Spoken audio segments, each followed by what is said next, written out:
Boom. Okay, there we go. This is session 32A, which is out of order from 32B because 32B already happened. But that's okay. So to recap from last session, y'all made it to Omu and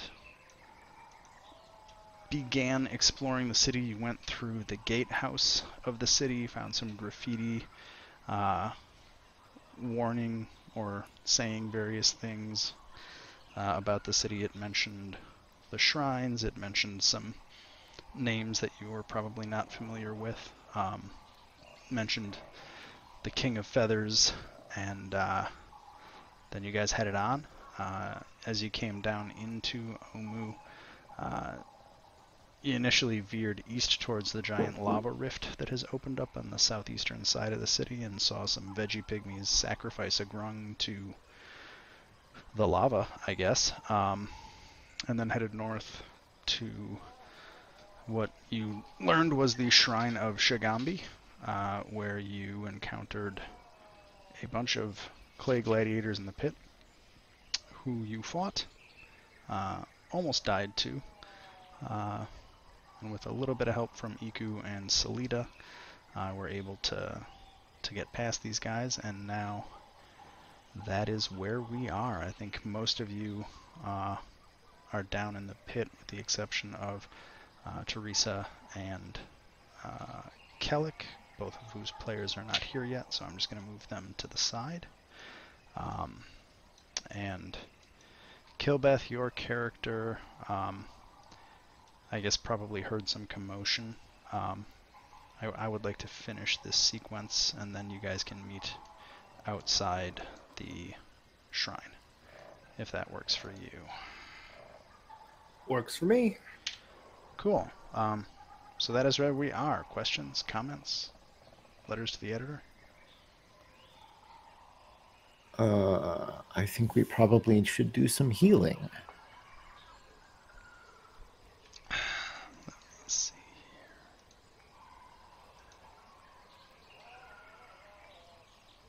So I do think, for what it's worth, although it doesn't say it, Iku is tapped out on healing. She actually blew all of her healing spells during the fight. So she's... sorry, I used it all keeping you guys alive. That's okay. I would heal, but I can't open my character sheet, so I can't roll my...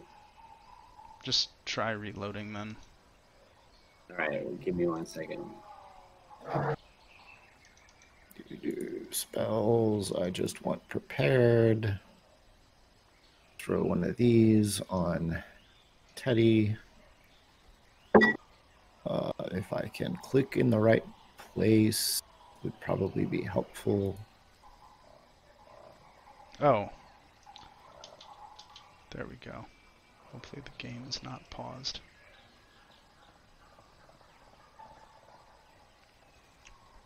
No, I just am mixing up user interfaces. I tried to do it the way that it works in Fantasy Grounds. Ah.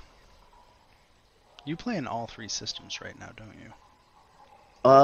Technically, yes. Though the game that I have that's playing in Roll20 doesn't actually use battle maps.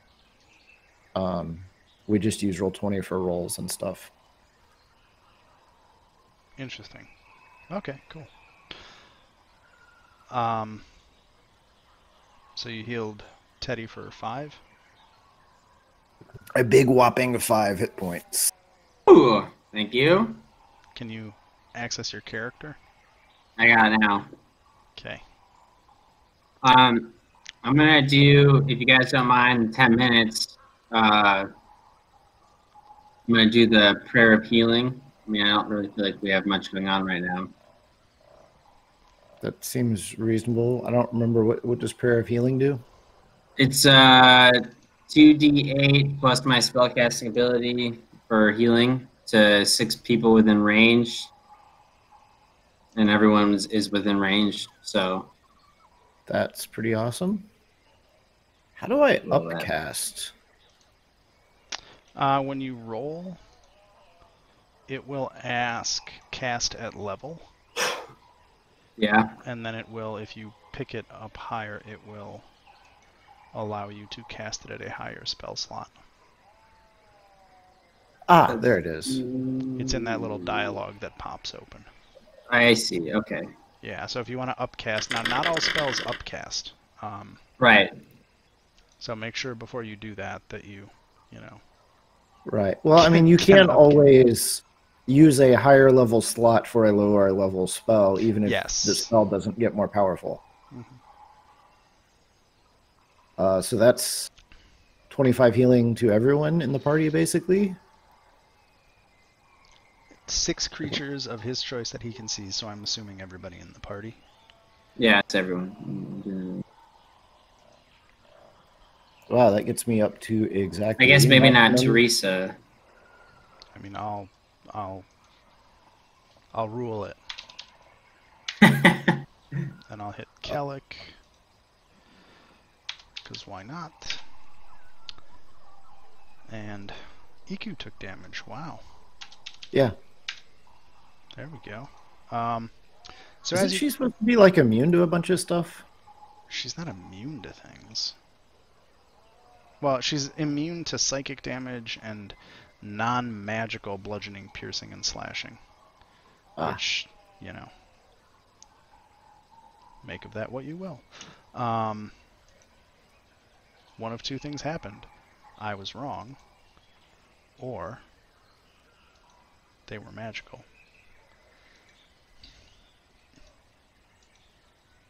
And it turns out I was wrong. So there you go.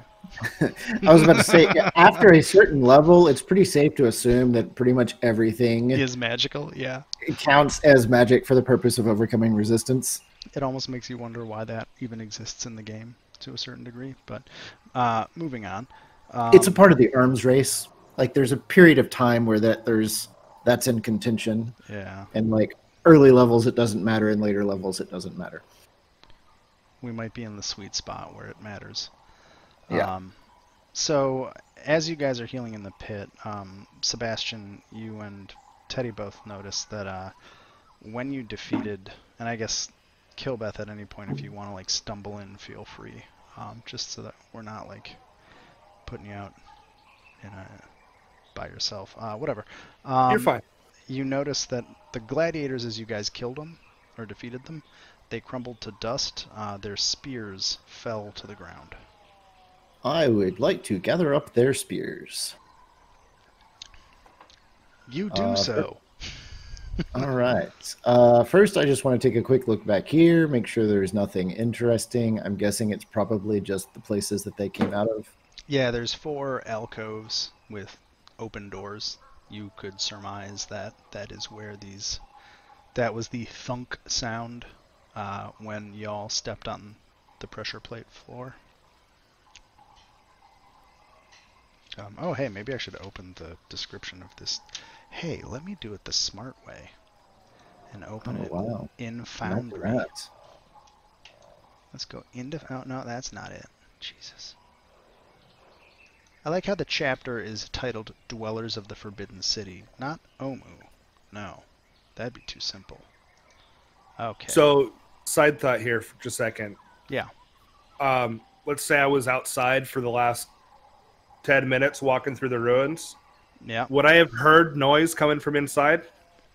Yeah. You would have heard quite the melee, people shouting, spells. We were engaged in the fight of our lives. This was as close as I think I've come to a TPK. Was the end of last session. Really?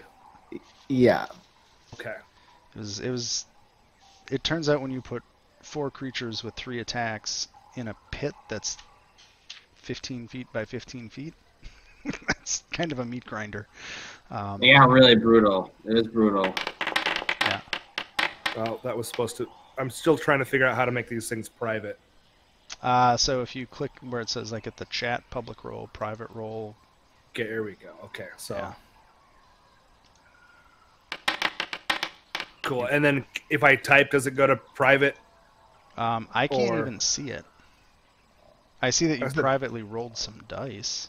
Oh, that's weird. Which Because is... I said private GM roll and it didn't show anything. Oh wait, hold on. I can see it now. I'm sorry, I have this habit of looking at the cameraman recording because I usually have chat open on the cameraman and other panes open on the GM screen. Got So it. I was looking at it and I was like, Astriel privately rolled some dice. So that's helpful. So Okay, that is me trying to quietly approach and figure out what's going on. Cool. Okay, yep. So I gather up the spears, I go back around upstairs, and I place the spears in the hands of each of the statues, like as they look like they're supposed to be holding spears. Okay. As you cross, Go ahead. so Sebastian, as you walk across, I'm assuming you kind of go down the south by the entranceway here. You see this, I guess, I don't know, describe yourself, Astriel. Oh shit!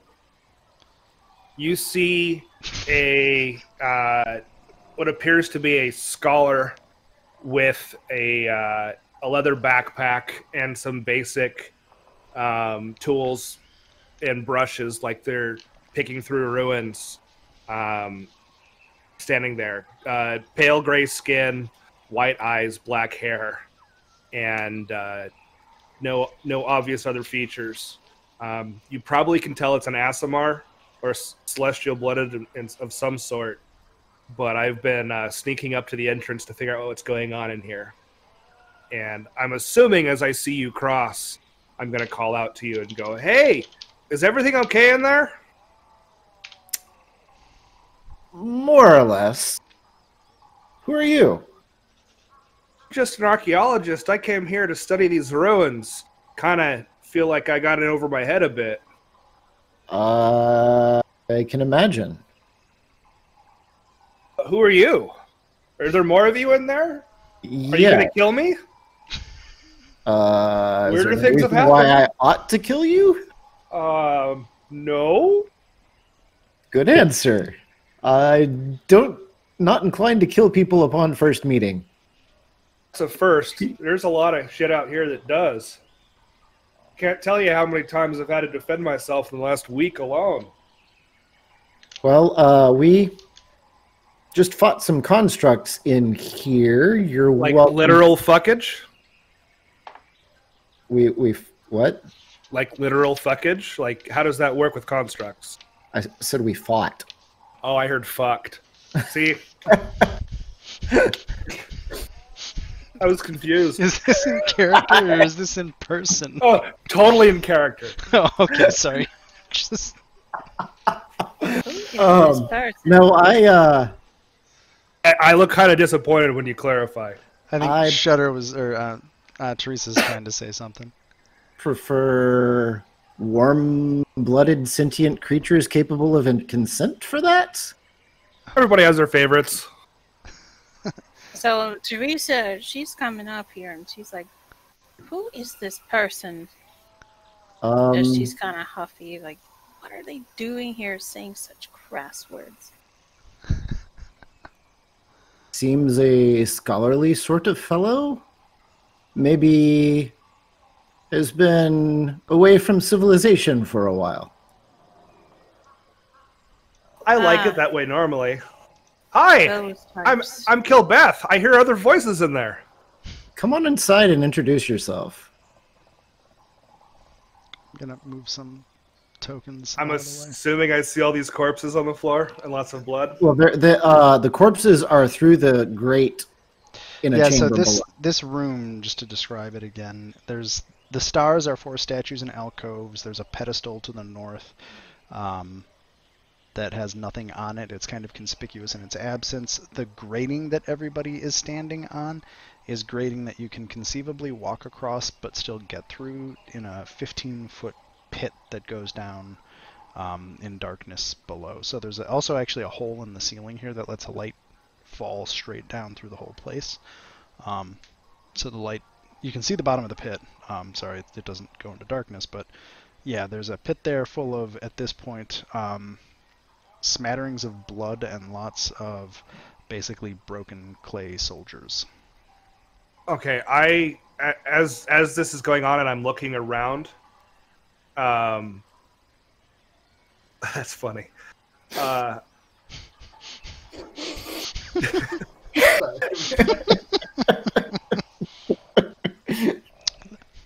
Sup, Laoken? I think I like the sending stone as just a cell phone. We may change that later, but for now it's a cell phone. Okay. Any sufficiently advanced technology is indistinguishable from magic. Arthur C. Clarke. If we can actually bring the parties next to each other in the timeline again later on, I might force it to just be the 25 words, but for now we can use it as a cell phone.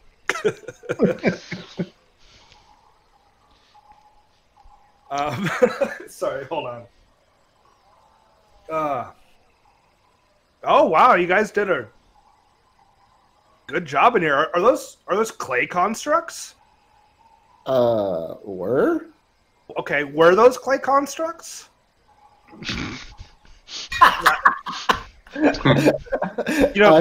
is, malleable. I was correcting tense, not grammar. I know. This campaign is about to get way slower. Sorry, you're talking to a cunning linguist. I bet you're a cunning linguist.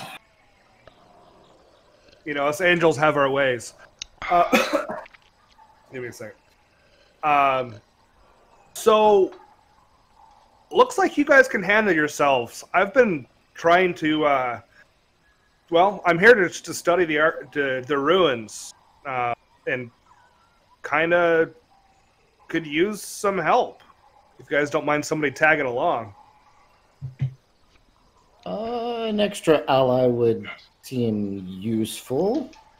We're trying to figure out how to bring an end to the death curse. Oh, that sounds like fun. That's kind of what brought me here in the first place, and I got distracted. Can you hear us? No.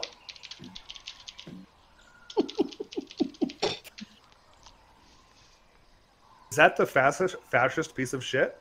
The fact that Alex it's totally Joe. Joe is the fascist piece of shit. He's still not even really on here. He's yelling in the background. I'm drunk, you astral douchebag piece of fucking shit. The fact that you even showed up is a fucking miracle, you twat waffle. Hey, he was on time. Do you want some butter and syrup for your twat waffle?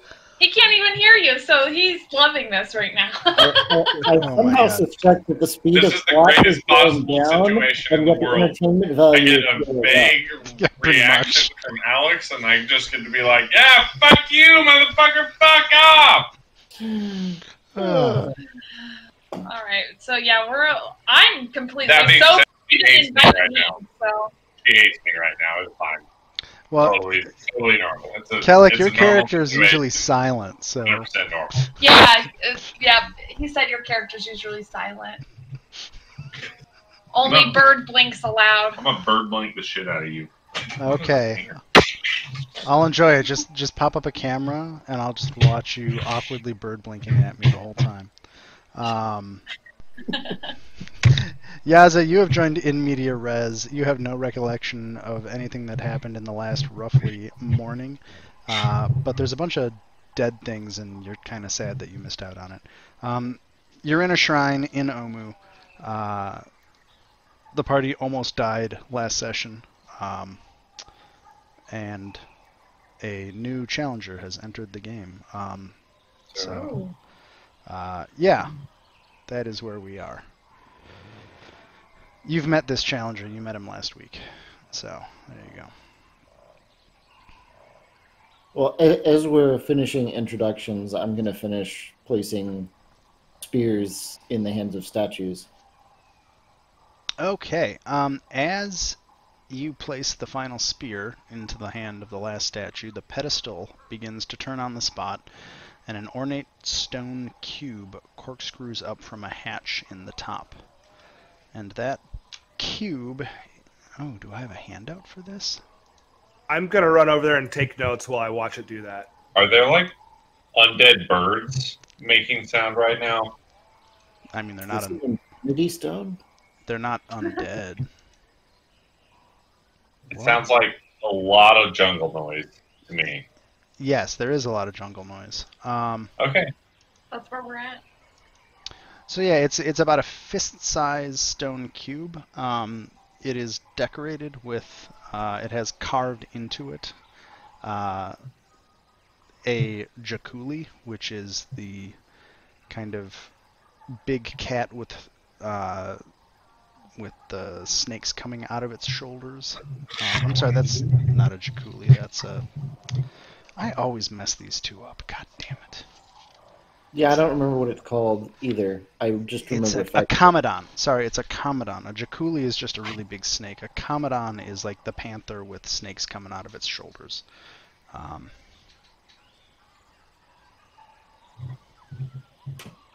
I like how there's a whole conversation happening here that I need to read real quick.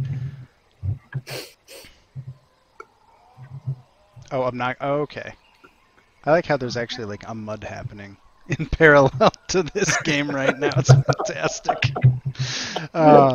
Just dead silence. Nothing but the best crappy YouTube content right here for everybody. So yeah, you have picked up, or well, that cube is there. It has a commodon on it. And it is resting on top of the pedestal now. I'm sketching it. What ought we do with that?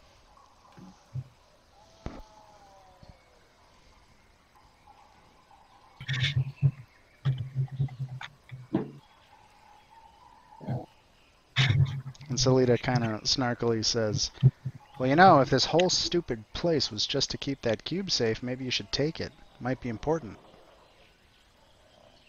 Yes, it is probably important. Who wants to do the honors? I am out of character. I am trying to look for the handouts we had last session. Oh, the graffiti? With all the graffiti, yeah. Wait, is there graffiti on the walls? There was in the guardhouse. I'm trying to find it. As we entered the city at the old gatehouse, there was a bunch of graffiti on the walls. And some of it is probably relevant to this temple. Or shrine. A proper temple. Rio, stop eating your microphone. You can't help it. It hurts my ears. Sorry, I'm trying to get... Here we go. It's not a... Here it is. I'll put it in chat for you. I can't hear you over the cancer that is this jungle noise. Well, Turn it down in turn Discord. it down and stop eating the microphone. All I hear on your end is... That's exactly Really? Because what I he's even had doing. a fucking, milkshake in the way. But okay. All right, Eric, I've gone in search of the 9 shrines. V. This is probably one of the 9 shrines. The puzzle cubes are the key. That looks like a puzzle cube.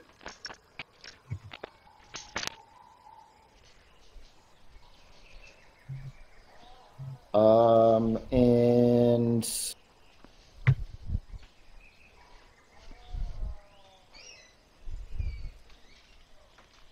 I forget which one of these names down here at the bottom corresponds to the shrine. Kubazan or Shagambi? Shagambi. Shagambi. Which I think was on the inscriptions on the wall. Yep. Supposedly corresponds to wisdom. Oh. We would have been wiser to employ better tactics in that fight. Oh. I mean, you said it, not me. Jesus Christ. Well, what's Ruby, done, I hope you done. shove your fucking sounds up your dick hole. Translated to... We all just hear this screeching from Kellic in the corner. Did you? I throw him a cough drop. He probably busted into that pile of mad monkey fruit he's been carrying around for the entire campaign. if monkey fruit refers to high alcohol content IPAs, then yes. I like how I can hear the IPA in your voice right now. It's amazing. Is it? For us, yes. For you, probably not. Hey, the last time I heard him talk like this was back in Vegas, so you guys must have had a... No. Only I had a good time. And now Alex fucking hates me. That's not true. Okay. Alex mostly hates me. He's just a little emotional when he's drunk. It's fine. Oh, I know.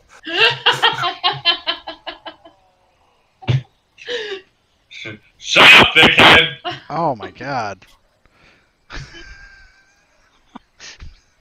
Oh man. Okay. So Sebastian was looking at the cube. Teresa and Sareth are having a conversation via sending stone in the background. Text and data rates do apply, guys. That's not what I wanted to do. Fuck. Do you even have I'm any? admiring the fact that Astral and I are both cats in Discord. Oh, let me check my phone. Oh, yep. Teddy is kind of lost in a fugue state for some reason, i.e. he had to go pick up his girlfriend, I guess. With both arms? No idea. Yeah, girlfriends are the worst. I was gonna say, I wonder if his girlfriend's like my boyfriend right now. Useless Doubt. and dead weight. Oh my god. Just put him to bed. Okay. It's only 6:40. You can't put me to bed. God damn it, Rio. Say that. You've dealt with me worse. All right, deal with it. Bane saved me. I also had a Chronos at that point, so you didn't have a choice. But still, We are not doing Eve talk right now. Okay. Sebastian, you're back. Teresa, do you want to do anything with the cube? The cubes are the key, but the key to what?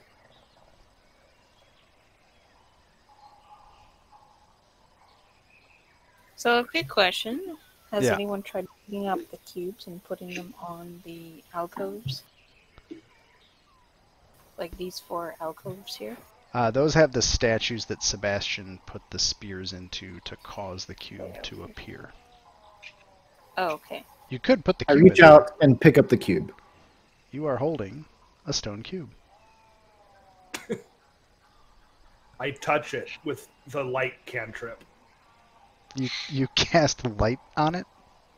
He is a glowing cube now. It is now a glowing cube. wow, that's very bright.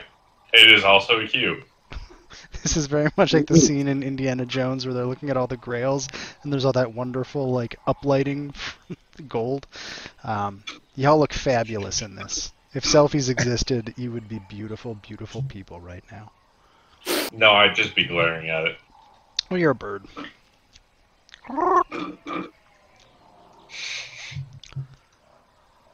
I take a chicken leg out of my bag and eat it while looking at Bird. Does the pedestal do anything when I pick up the cube? Nope. Interesting. Well, I take the cube and stow it in my bag. Cool. Have you guys gone down this hallway back here? Yes. It leads down to the chamber below where all of the We got ambushed and Kellic killed everything.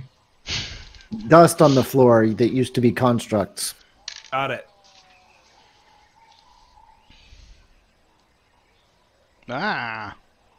PW So rods. I think we've probably seen all there is to see and done all there is to be done in this particular shrine.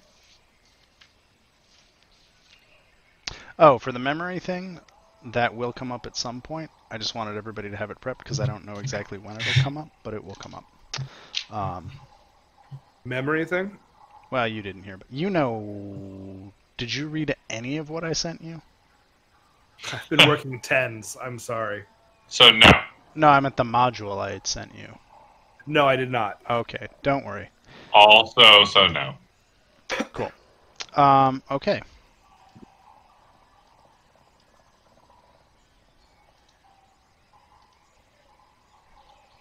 He's busy drinking with friends. That's... Yeah. Have friends? That's, wow. Friends with a question mark? Really? Okay. I mean, I think that's appropriate. I don't at want this to hear it moment. from you. All right. So Quiet, do you guys want to investigate this location anymore, or would you like to do something else? I think I just made a statement to the effect of "I'm done here." Fantastic. Is anybody else not done here? What? Kellic sees other people wandering out and immediately loses interest. Yeah, I was gonna follow the group. Okay. I'm just going to assume that And we're includes out. everybody. So you All of a guys... sudden, Therese is like, no, I want to... Oh, that is really white.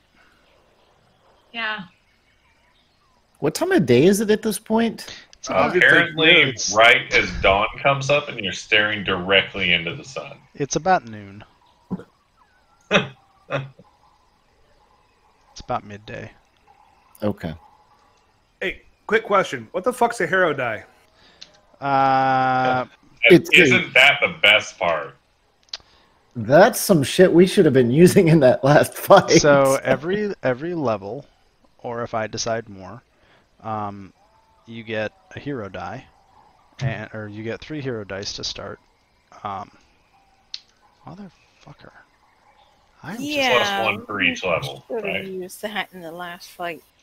How do I scroll on this fucking screen? I don't know what's going on with this screen.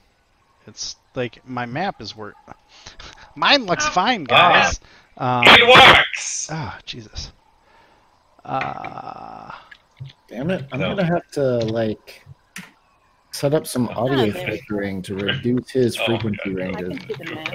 Right?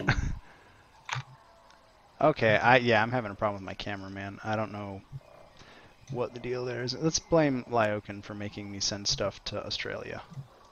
I usually blame Lyokin for everything. There we go. So that worked for me. Okay. He's here as the cameraman, right? No, that's me. Cameraman is what I record on when we do these. And then I put that video up later once I actually process it. Yeah, so you guys are at spot 4 where it says Shigambi. I will add markers and names of locations of note as you guys find them. Notably, we have not yet discovered spot 3. Just don't assume that they numbered them in any kind of sensible order for players or DMs. If that being said, I kind of assume that building that we walked past, that Grim made me roll a d20 to see if I noticed anything. I kind of felt like that meant something, but... You did a perception check to figure out if you could see anything inside it, so that's what that And then I got like a fucking 6, so... So no, you saw them. So you saw a courtyard. You noticed nothing of significance. Okay, so, all I'm saying is that potentially could be number 3, but if no one thinks that's number 3, then okay, moving on. That's literally all I'm saying. Yaza wants to know what we're doing and where we found. I prefer to use my knowledge metagame purely for comedic effect.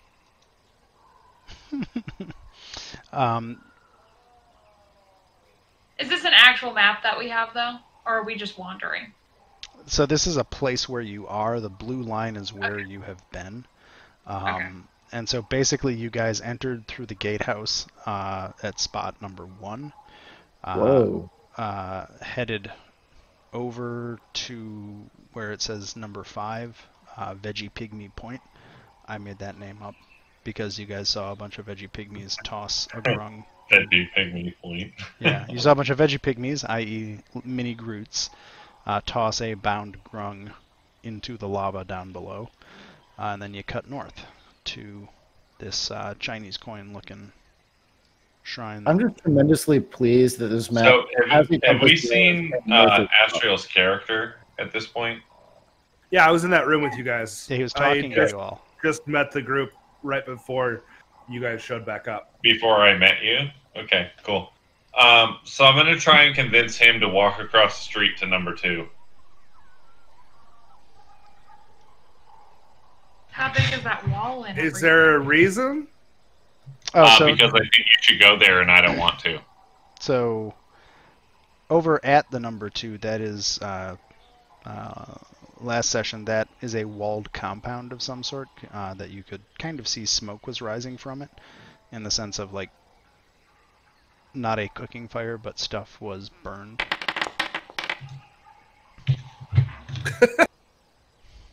You're trying to persuade the new guy to go over to 2.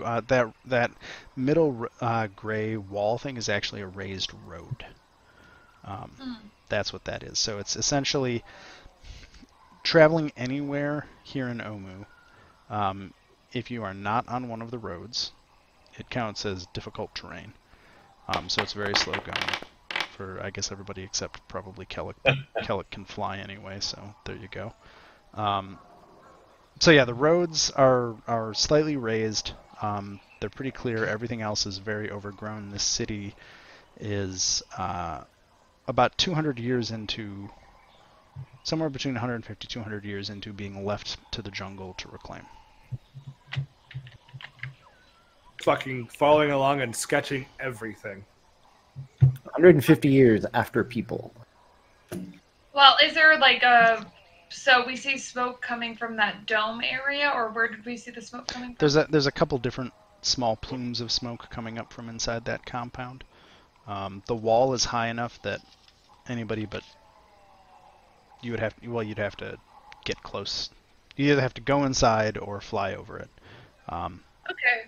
On this side of the Assuming wall, that there's a gap between these two corners, I'm going to move more or less directly west. Take the map as more like a general thematic illustration of Omu. Not, you can go in any direction you want. We'll say it probably takes like, yeah, the scale on this map doesn't really make a whole lot of sense. But yeah, we'll say it takes about 20 minutes to get... Artist interpretation, not to scale. Well, it gives a scale, but it doesn't make sense. Anyway. But artistically... I like Mike... That's more of an artistic map than a like actual... I love Mike Schle's map style. I don't know, after playing through most of a campaign with it, I don't know if his overworld maps are all that good. But that's a whole nother debate. Hashtag much good. Yeah. Oh. Except for Astro, who just ditched. I'm right, bitches. No, that was Teresa that fell off, I think. I think she's dropped once or twice now. Nope, she's here. Oh, wait. Teddy? I'm sorry. Yeah, Teddy. That was Teddy Salad. Sorry, I'm used to seeing you towards the bottom, Teresa. Yeah. I'm here. I'm listening. No, I just meant... Yeah, sorry. I was like, wait, is that... Oh, I know who that is. It just took me a second to figure My it out. internet's shitty. Well, Because on your this name side... changed. That's what I meant. Oh. On this side of the wall, though, can we see... So since we can kind of see smoke, is that... But because we're on the other side over here, aren't we? You're down here. Or, oh, okay. I'm probably about here by now. What are you saying? You're curious? Yes. But we can see Sounds this, can't we? suspicious This, to like, me. little domed area thing? So basically, if you want to see what is in or around any building because of the density of the vegetation, you're just going to have to go to that place. I'll go there. It. Yeah, I'm just following the party, so I'm Yeah, probably I'll walking go with. behind Sebastian then, because I'm curious what all that stuff is I'll, like, there. Hold on. I'll, like, fly up on this building right there. Kevin gets That stuck on one. a bunch of branches and trees because he can't make it out and just falls down. Are you trying to investigate that building again? It still looks like a building with a courtyard. That looks like a great This building. is the All one right, that we guys, let's move investigated on. before. No, that was a different building than the one I did before. Oh, Andy I thought knows this just was the one that you much about it. investigated before. I think I know more about this one than I did about the last one.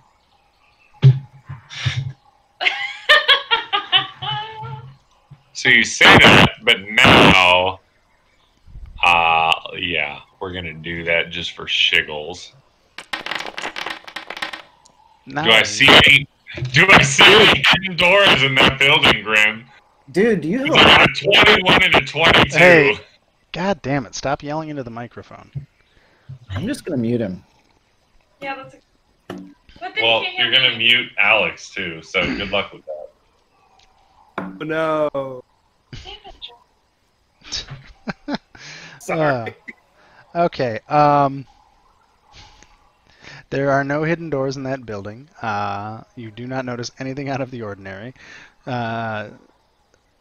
Let's see, Sebastian, you're heading towards the walled compound. Is anybody not going towards the walled compound? I I'm am. following. I wanted to see what was inside.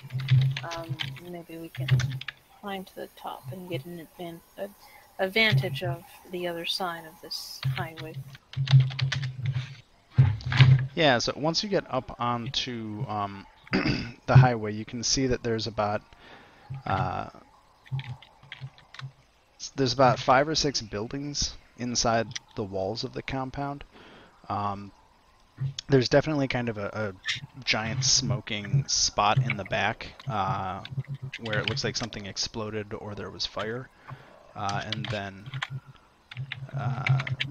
there's a smattering of corpses that you can see on the ground. Some of them, most of them are wearing normal garb. That's a fantastic description. Sorry, but they look like various porters, a couple of guards or warriors. You do notice one corpse that is in robes that are bright red and bright enough to stick out from a distance.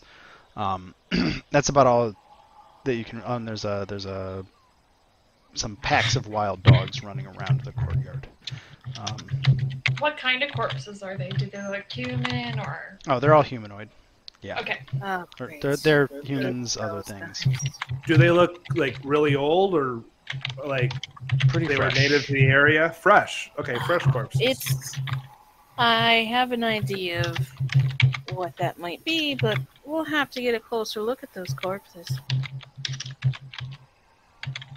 Do you guys want to approach the compound meaningfully? Yes. Yes. Sure. Yeah. But do we want Hey! to sneak or? I'm gonna put you on the highway outside, and then you guys can figure out where to go. I'll put Teddy here, even though he's not back. And I'll add Sebastian. Somebody's typing furiously. There's Barry. Okay, I think I've got everybody.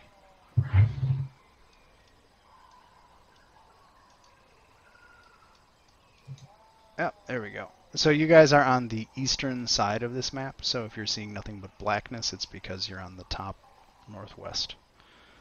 I see nothing but gray. Okay, well, when you see something besides gray and the load is complete, I tried to preload it. I tried to use our... Well, I had something, and then when you added my token, it just went to gray. Weird. It was weird. Like, I had what looked like a map, but I couldn't, like, move or zoom or anything, and then when you loaded my token on it, it disappeared. I would maybe say just hit refresh on your browser. We have a lot of people connected to my computer tonight. God, your computer's such a whore. I know.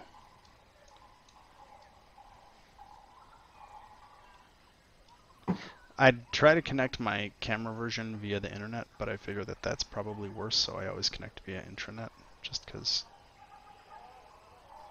I don't know.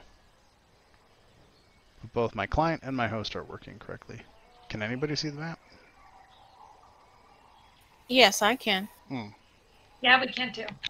Welcome to Tomb of Annihilation, where every time we load a map, I spend 5 minutes asking people, can you see the map? No! Boom! I have a map. Yay!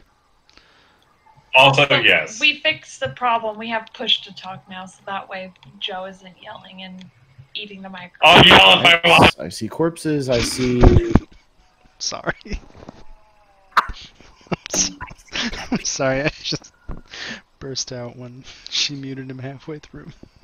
Okay. Go ahead, Sebastian. I apologize. She thinks I'm incapable of pushing buttons myself. God damn it, Rio. I have no idea what's going on because I muted him. Oh, he's just being very drunk. And Alex tried to put push to talk on, and that kind of worked, except he knows how to use a computer. This is fantastic. So you see corpses. Continue. And some kind of animals, maybe? Wild dogs. They're dogs. If they're wild dogs, are they eating a corpse? Yep. I fireball the fuck out of them, just out of nowhere. I don't even hesitate. Okay. Well, that's one way I hate dogs.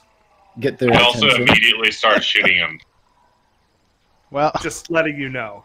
okay, cast your fireball. Boom. Guess what? You incinerated 3 dogs and a corpse. Congratulations, they're dead. Sorry. I hate dogs. Sorry, guys. I just sit and watch all of this. No expression. Story there you'd like to tell us? Yeah, I got bit by one like 2 days ago, and it hurt. Well, that just tells me you deserved it, because Are dogs you are okay amazing now? creatures. Probably fine now. I'd take the corpse off the map, but it's actually part of the map, so I can't do that. So what after he does that? No, they're smart bombs, not stealth bomber bombs. I'm going to send Barry out to investigate the nearest corpse because it reminds me of the red wizards that we met in the jungle. So I'm going to sit here for a bit, look through Barry's eyes to investigate the nearest corpse. Probably right here. So the 2 corpses on the pathway that you guys are walking onto right now, those are both, one's a guard and one's a porter. They look like they have a bunch of stab and arrow wounds.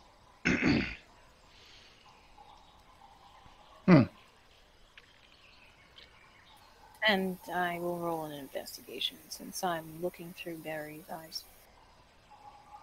For these 2 corpses? Yeah, to just like identify them. That doesn't work. Well, so perception is to see the things around you. I'm actively looking for something on an item. No, I was trying to. I was wearing a bit macro deck. Oh, That's okay. all. Sorry. No That's macros. Of course. Okay, so for your investigation roll, so looking at the 2 corpses, they have a mix of, looking closer, they have claw marks on them, and also some slashes and some, a few arrows here or there, but mostly it looks like melee death happened to these people, although, hey. Oh, okay, cool. Yeah, that's pretty much what you see. They're both Chultan, like they were probably hired locally. One is a Chultan warrior, much like the ones that you saw hired way back at Camp Vengeance. The other one is a Chultan porter. Let's see here. So like Yaza, Kilbeth, and These Sebastian. look like the guys that were on the merchant caravan? Or like the Order of the Gauntlet guys? They don't look like either. They just look like people. They remind you more of the people you saw in Port Nyanzaru. Okay. More just like native Chultans who were probably hired to come out here, much like the two porters that Yaza had that split a while ago when you guys were at Rosinski's palace. Just kind of, yeah, normal Chultans. Maybe Yaza's porters were wiser. Maybe. Back here to the west, where there is a smoking pile, that's giving off the biggest plume of smoke. Anybody who gets within the compound can tell. So there's a glaive thrust into the remains of a burned out pyre. There are charred snake skulls and inhuman vertebrae lashed to the spear. On a wall nearby, a symbol has been daubed in ash, a snake curled in a spiral, gripping a circle in its jaws, and that's kind of a giant tableau on the back wall back there. So, really, serious question. Human or is there any sort of symbol vertebrae? there we should recognize? So the first, I'm gonna do a couple things here. So, going backwards, Kilbeth, on your perception, where are you? You're there. You hear faint sounds from the building to the south of you. I tell everybody, hey, there's sounds coming from over there, and I point. So that's this building here. Kellic, your question, the vertebrae were inhuman. So there are large snake skulls and inhuman vertebrae in that char pile. The last question, should I recognize this symbol? I would probably want a history or religion check.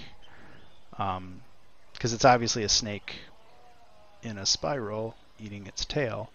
But beyond that... Nope.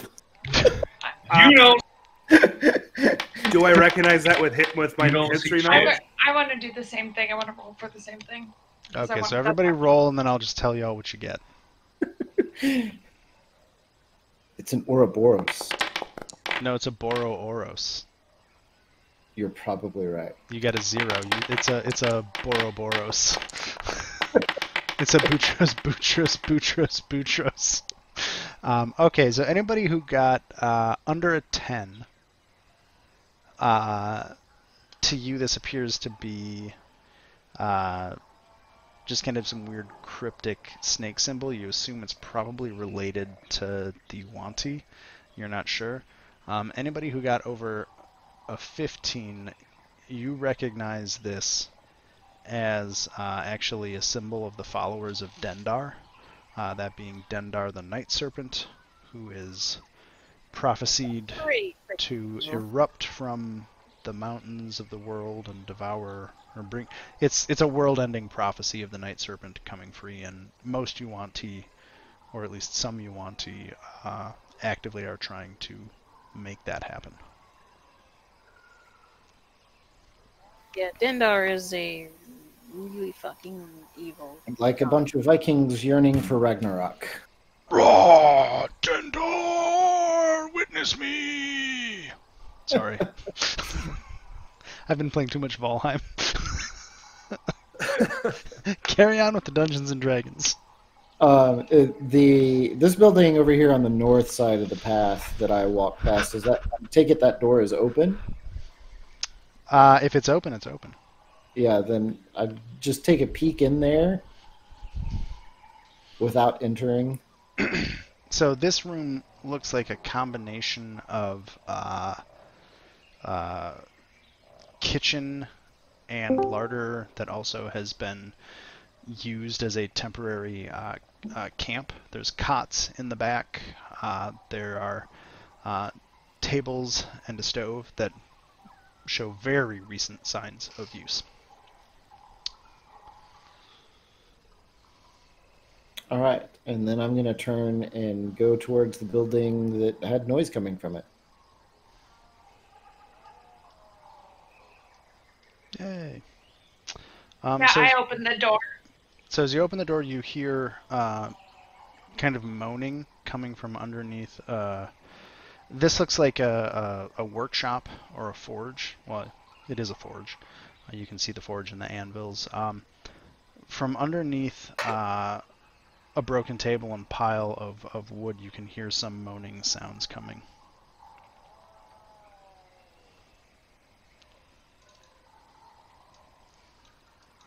I mean, there's a person there, but that's because, you know, that's where the pile is. Sorry, that's where that person is. That's the pile where you hear the moaning from. The pile, you're pinging many things. Are you looking for a description of those? Because this whole room, this whole area has just been... Sorry, I forgot that I had pushed to talk. I was just thinking that the different piles I saw in there were the piles you were talking about.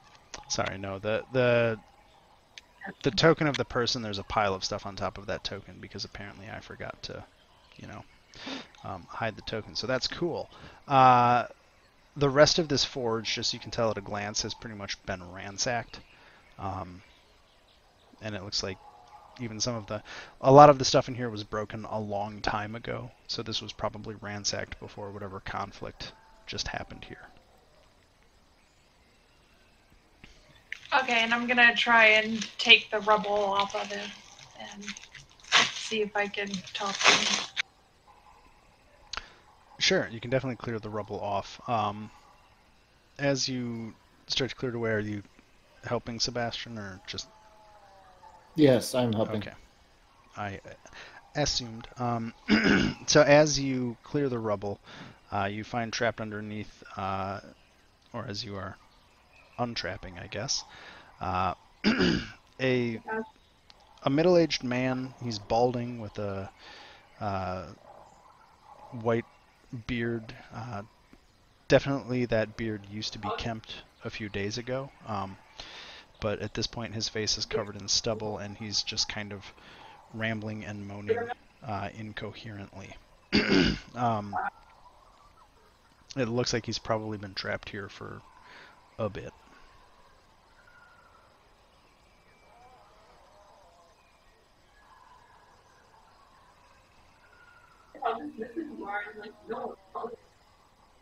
Alright, I'm gonna see if I can talk to him and just ask him who he is and what happened here.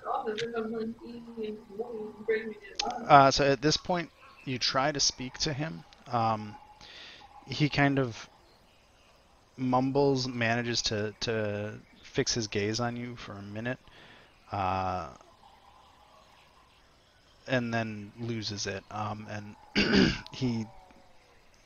it really seems like he's either dehydrated or exhausted, or injured, or all three.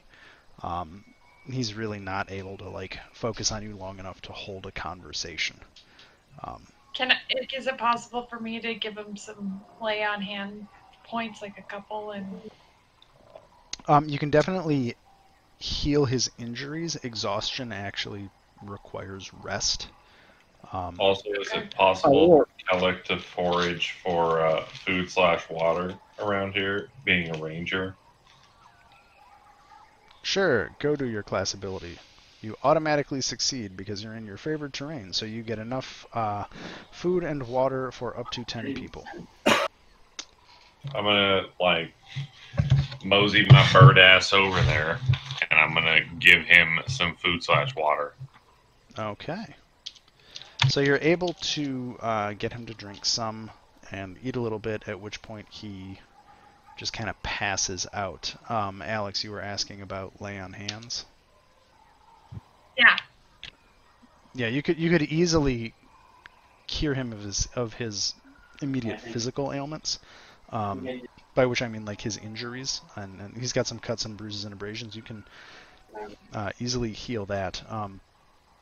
As far as for exhaustion, perhaps we should move him to one of the cots across the way.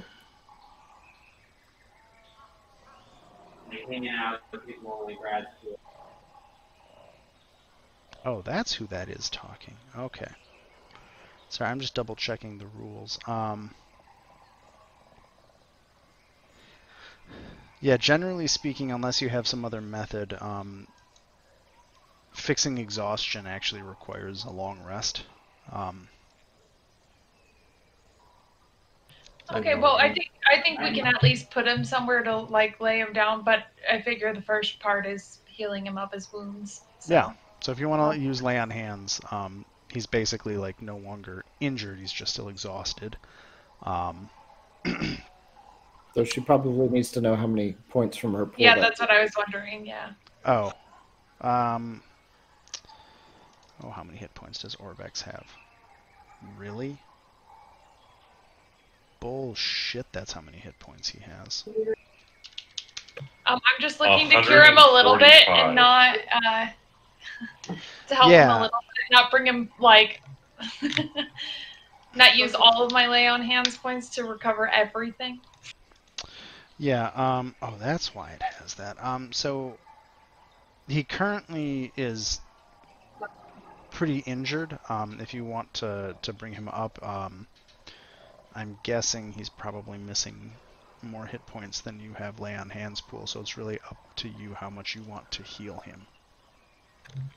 Well, I can give him, I don't know, like 5 or 10 or something like that. I don't know what percentage that even is for him. So that's where I'm like, oh, okay. Yeah, I mean, this is a situation where you just I'll you split the have to difference. decide how much you give. Is it plus or if she gives 10 points, is it plus or minus 10%? That you don't know. There's no way to know that. I'm gonna give him 7. Does he look like he's super fucked up with 10 hit points? I'm going to carefully pick him up and carry him to the other building and lay him in one of the cots. Do you want to just give him 10 to make sure he's okay and call that? Yeah, we'll do that. I was trying. Okay. I was trying to say I was just gonna split the difference, but 10 is fine. So I mean, functionally, hit points don't actually. Yeah. Hit Just points. do 10. We're gonna call that good. Okay. Like he's obvious. He's no longer, in danger of literally dying on the spot. Kellic, you give him some water and some food, and he's basically passed out now, and is a limp doll as you carry him to those cots. I dragged him over to one of those cots, Sebastian. Cool.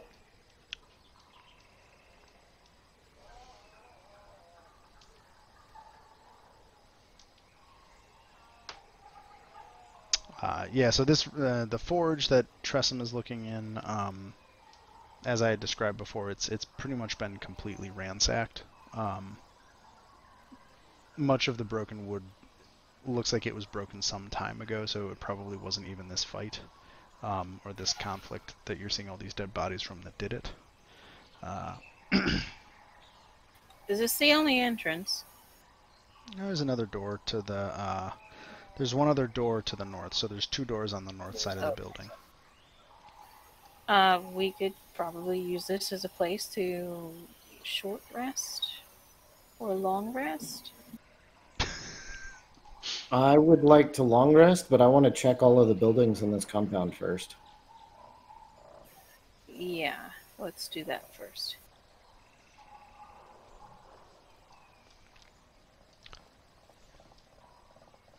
Cool. So as you walk into that building that you're walking into, that's the south western building as opposed to the southeastern building that's the forge. As you walk in, this looks kind of like a bunkhouse or a dormitory almost as you walk through it. The first room you walk into is a kitchen that also actually has a bedroll on the floor and some camp chairs.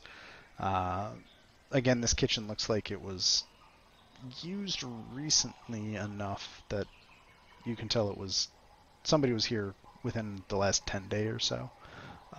Beyond that, it's hard to say. As you open the door to the next room, there are more bedrolls here.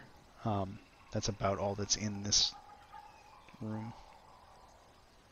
And as you open that door, you also see more bedrolls. So yeah, this just looks like whatever it was before, it was most recently being used as a camp or bedhouse of some sort. When I walk up to these corpses, do I see anything identifying them? Or are they just more hired help?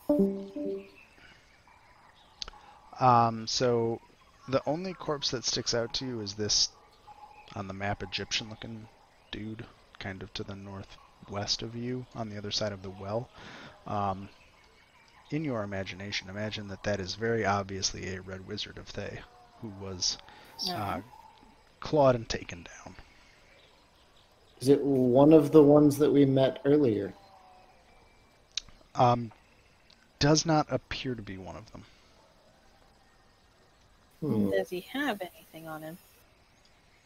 At this point, it's the robes. The body's pretty much been stripped of any, and all of these bodies have been stripped of anything valuable. Okay. Is there, in this general area here, is there like sign? Well, obviously these bodies are fresh, but was there like a struggle out here? Did they die by blade, stabbing, magic? Yeah, you can see. So like the prior two bodies, this all looks like it was one fight. There are gouges and furrows in the dirt, kind of all around this courtyard, and all of the bodies that are left are covered in.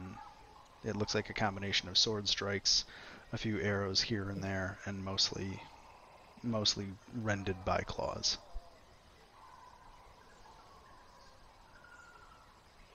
But all of these bodies that you're seeing on the map, they all look like they were killed at about the same time, which was probably within a few days.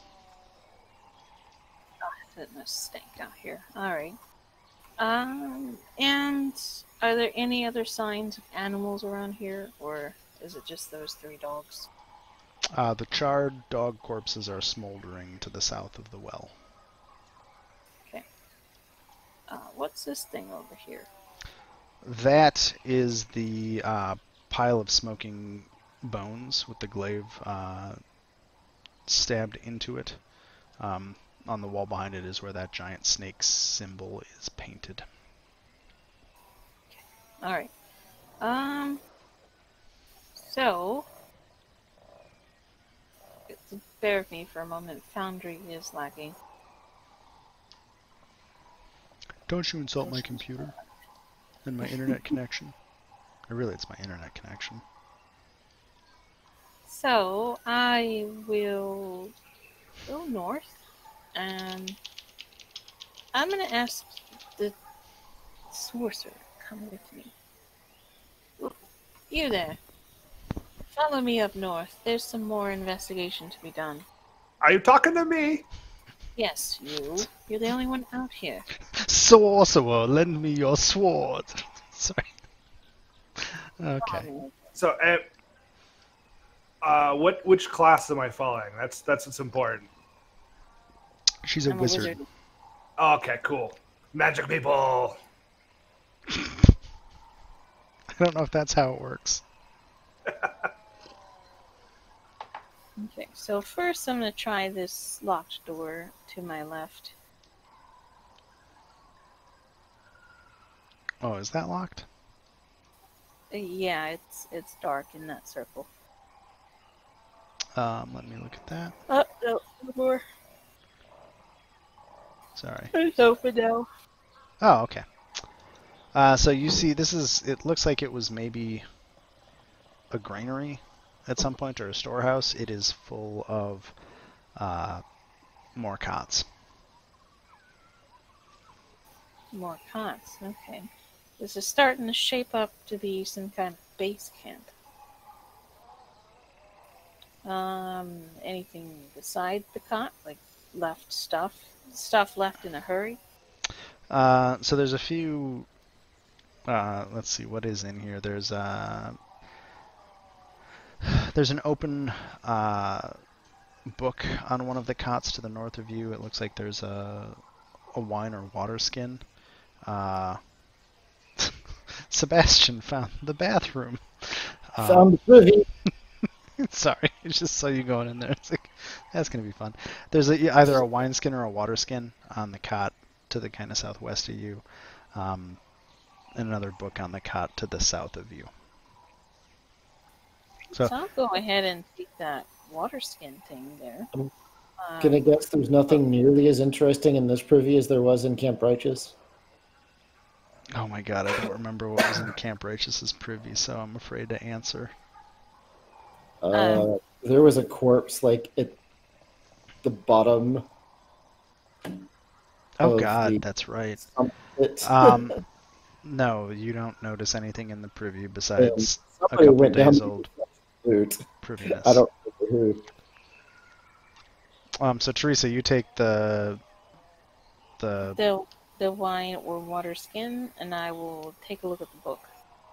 So both of the books look like they are mundane. One is a fiction novel written in, let's see, what languages do you know? Can we, oh, I'm on walls. Yeah, okay. So it's written in a language you don't recognize. The other book is a romance novel written in Common.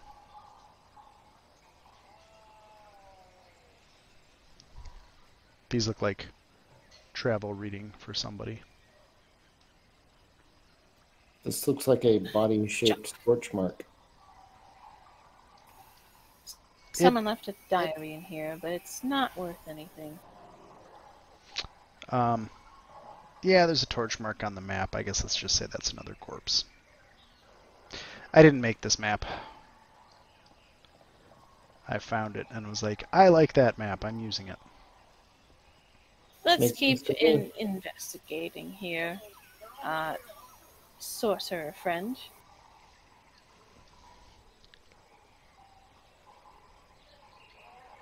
And I'll go to the right. So as you pass Teresa, you hear some rustling from the bushes kind of down that alleyway between the two buildings. Do I hear it as well as we're walking around? Where are you? Yeah. I'm right here. No, you don't notice it. Okay. It's more of these things. Hold on. And she will cast. Well, wait, is it like hanging out there? Is it injured? I mean, you just hear the rustling in those bushes. It's pretty dense bushes between those buildings, so you can see the token and you know what it is, but like you can't actually see it. You're just surmising that it's another one of those. Know what's there. Okay. Like if you want to blind fire something at it, sure, it's up to you. But it's if it is a wild dog, you can assume that the fireball earlier has maybe soured these dogs on being near you people, and it's just kind of waiting to see if it can go back to having dinner.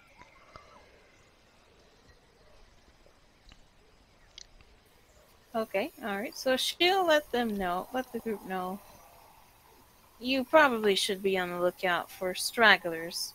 There's probably more scavengers in this camp, given that there's somewhat fresh corpses still here. Did you say dogs? Yes. Well, technically she didn't. Well, yeah, technically I didn't.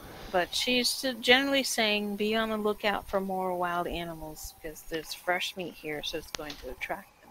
I start following a paladin around. Which paladin? There's two of us. The one that I'm close to right now, so Alex. Yaza.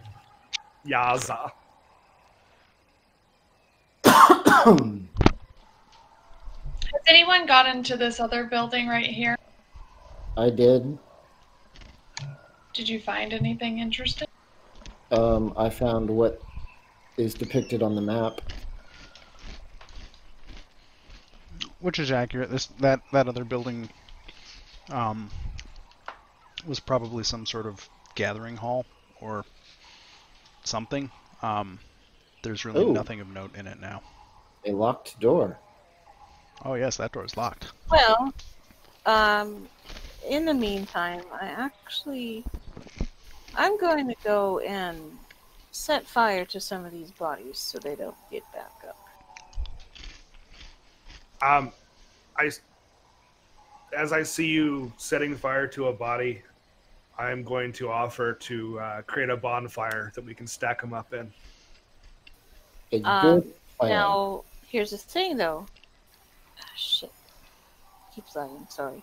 Oh. She's going to be looking for the body that looks the most intact, and the one that looks like they're the most strongest. Why did it do that? Okay. Well, there's a bonfire right there now, just in case you want to. Okay. So you're looking for, like, the healthiest body, basically? Yeah, the one that's the most intact. You find one? Does it matter where it is, or are you just... No, it doesn't matter. And then... Let's see, do I have that spell yet?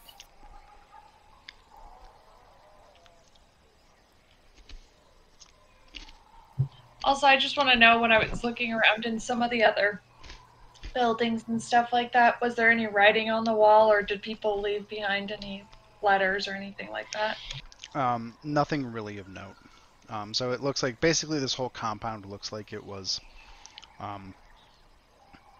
somebody had been camping out here and they got massacred, basically. Anything of value was taken. And yet there's one building with 2 doors, both of which are locked.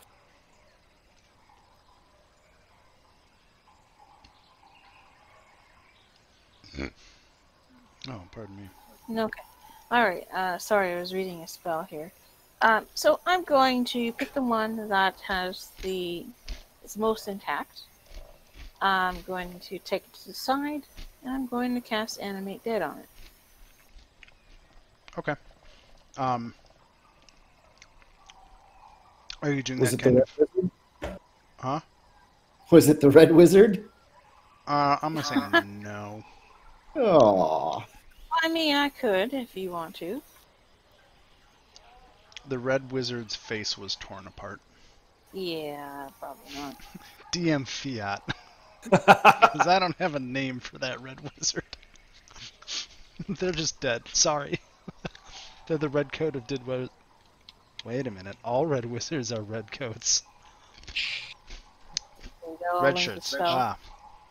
Yes. Red coats, red shirts, whatever. Same difference. Right? All right. What I see over there, when I'm looking straight ahead, can I see? You can't see that, but you're pretty sure based Or do on... I hear anything? Yeah, you hear Trouble a rustling in the bushes there. Like there's a creature in there hiding. You hear some kind of whining sounds. You can... if you have ever seen a street dog in your life, you're pretty certain there is a street dog hiding in the bushes after that fireball display. I'm gonna go over and tell Killbad.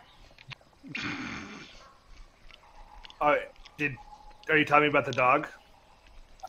Tame the dog. Is the dog doing anything, or is it just hiding? That- It's hiding It in is the bushes. I'm scared, and I tell you that. After your awesome display of magic. Oh, I only nuked those 3 because they were eating the corpse, and that bugged me. If it's hiding, I'm not gonna fuck with it unless it starts being aggressive. All right. I was just curious. So. Well, thank you. So you animate undead the corpse. It's an undead creature, so it's basically a zombie. I have to read this real quick. You can use bonus action to mentally command it. You get it for 24 hours. The creature's under your control. Okay. You've got a zomboid. A zomboy. Yay. Anybody Also- want to give me a hand at this door? I would like to just take a moment and say our necromancer just rose her first zombie of the campaign. I know. And I'm so Whoa. happy about this. Anyway, I've been trying to find a good time to do that, but it's just like, ah, fuck, I gotta use those slots for something else. let me find a zombie. Well, there's one right there. And I'm going to put it on the map. I'm going to put it over here. Do you want to give him a name?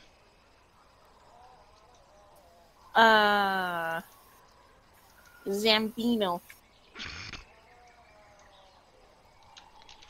Zambino is friendly. Friendly for 24 hours. There you go. There you go, Zambino. I don't know if I can give you control of it, but I'll try to figure out in the future if I can give you zombie tokens you can control. Okay, so moving over, Sebastian, you're at the door.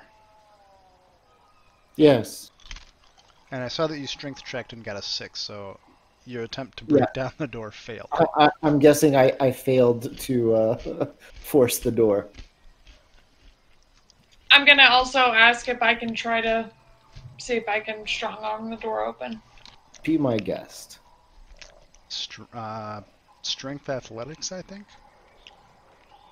Or was it straight strength? Probably just straight strength. Oh, it's probably athletics.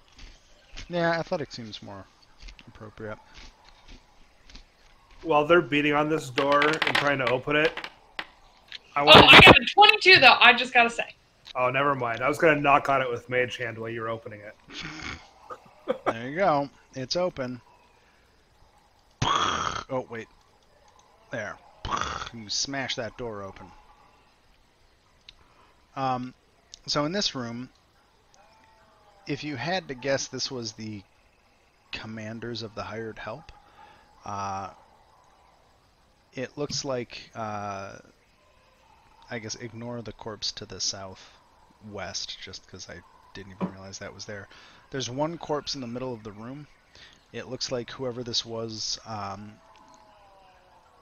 likely retreated to and locked the doors here and then bled out from multiple wounds that they had.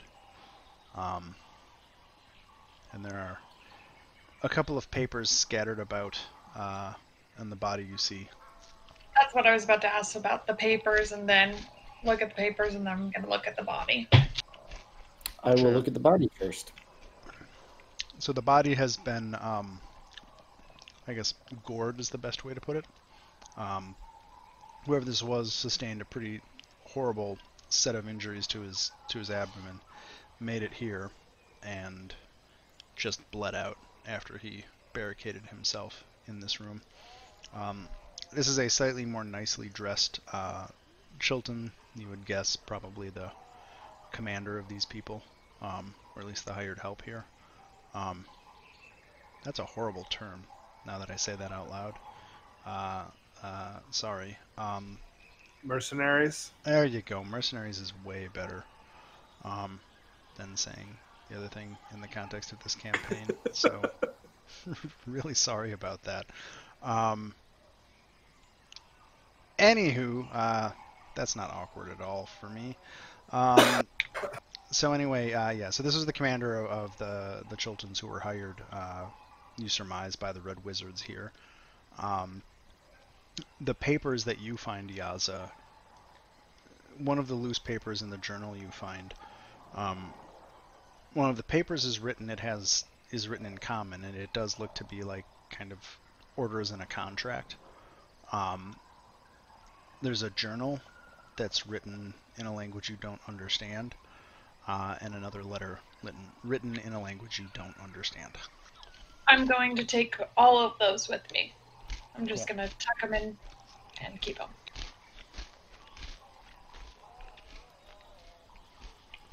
It was a journal and like 2 letters, one in common and one in a language I don't know. Yeah, so there's one... Do what? Go ahead. Oh, I was just saying, perhaps we should ask if anyone else can read them. I'll take a look if you don't mind, but... Does anyone here... I can figure this out quickly enough on my own. No to Kellic.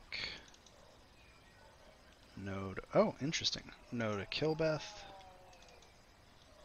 No to Teresa. No to Sebastian. Nope. And I don't think Teddy is here, so, and I need to find out if, I don't think he speaks that language anyway. So no, none of any of you recognize any of the languages. or either of the languages. I'm gonna hold on to them still then. I'll happily show them to everybody, but then I'm gonna keep the papers. I'm guessing it doesn't look like whatever the old Chultan script is we've seen in other places. If it's paperwork, I could read it if you give me time.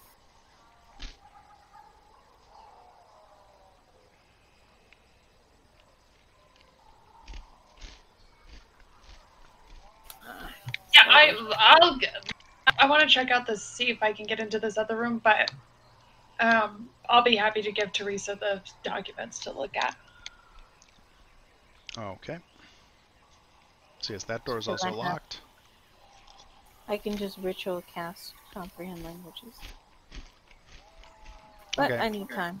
So I'll resolve that once Yaza resolves the door.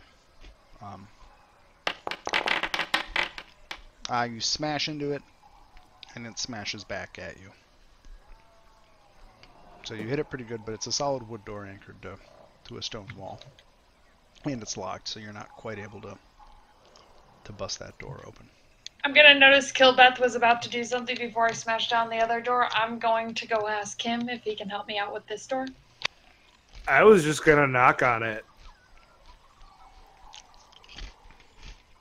Do not think there are any here capable of answering your knock.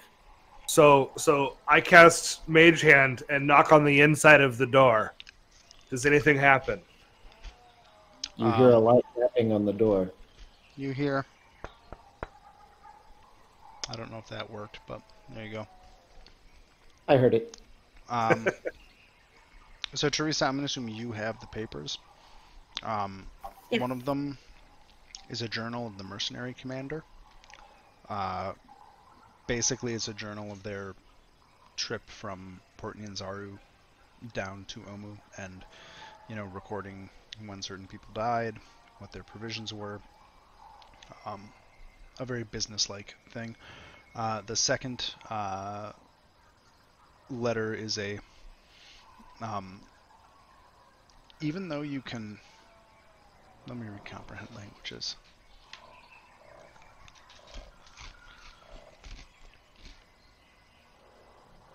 So you can read the letters on the page, but they are in some sort of cipher. So you know that this second letter is actually a basically an encrypted letter. Not magically, like literally just whoever wrote it in some sort of encryption. That even if you can use comprehend languages to comprehend what is on the page, you can't you can understand the letters and the numbers and the symbols that are on the page, but you can't actually read meaning out of it. Does that make sense? Yeah. So they used mundane encryption in a language you don't know. So that's what you get out of it. Do you happen to have that cipher for us that we could try to figure out? Do I have a cipher? No. Or do you have the letter that we could try and look at the puzzle? No. No, there's no... I don't have anything prepared for that. Sorry, that's not a puzzle for you to try to solve right now. You just don't understand it right now. Okay. If that makes sense. I was going to be excited to do a puzzle. That's the DM going, whoop, whoop, whoop, whoop. There's information here, but I don't have it right now, so we'll figure it out later. No, that's fine. I'll fix it in post-production. After Teresa reads, I'll just ask if I can hold on to the letter. Yes. Take it. I've got a buddy my who new makes creation the to joke care that for. he'll fix it in post Thank you. whenever he's live streaming. The best part is, I don't fix anything in post for the YouTube videos for this. I just put them together and post them and make sure my IP address isn't showing. Okay. Teresa gives the letters back to Yaza. Who cares if the timing on this doesn't quite make sense? You closed the door behind me and I can't get out of the building. Click on the door. Oh, that's bullshit. That's cool. I hear it helps if you turn the knob. turn your knob. Oh boy. Don't get Wow, me that started. was clever. Oh,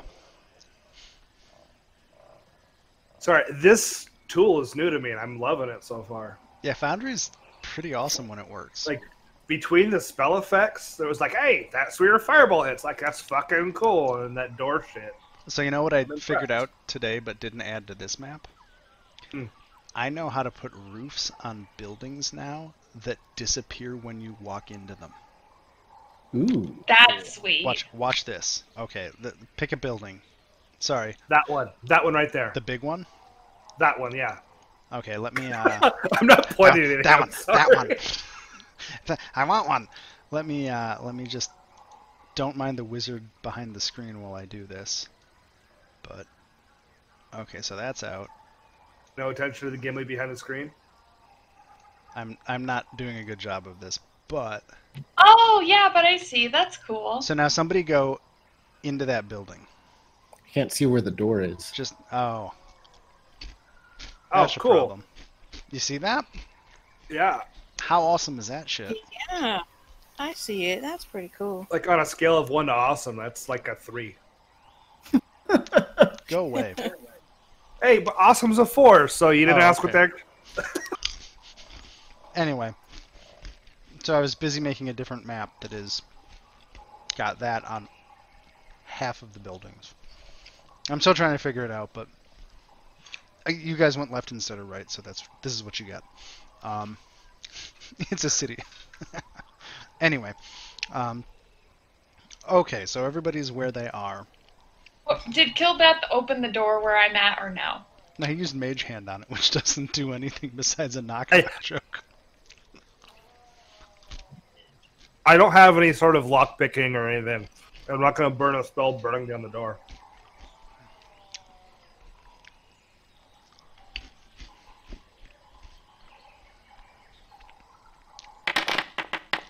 So on your second attempt, you smash the door open.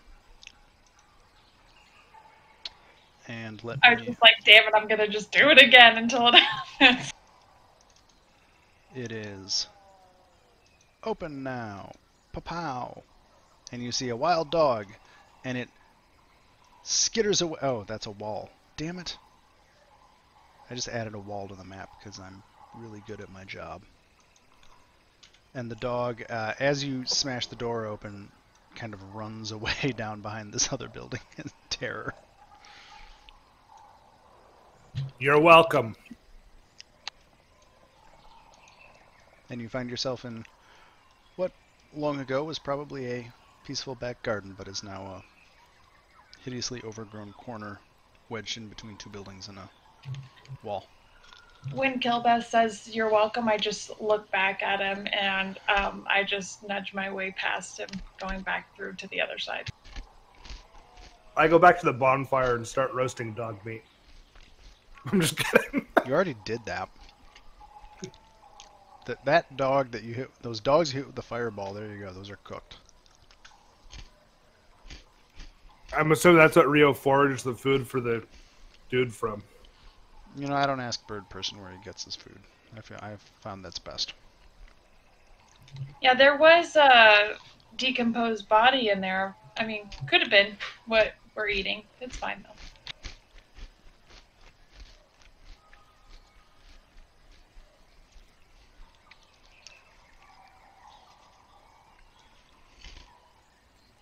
Okay. So two of you are standing around the bonfire. Did we look down what's in this well over here yet? I don't think anybody has specifically investigated the well.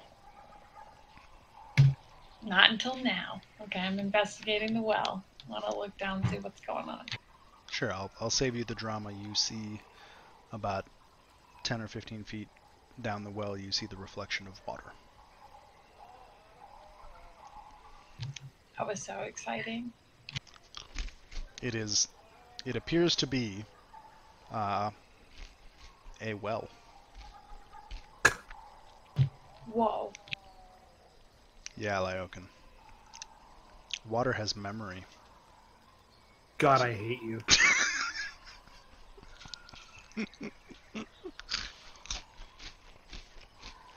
Let me tell you about my revolution. Oh God, did you see the stuff about that real water company?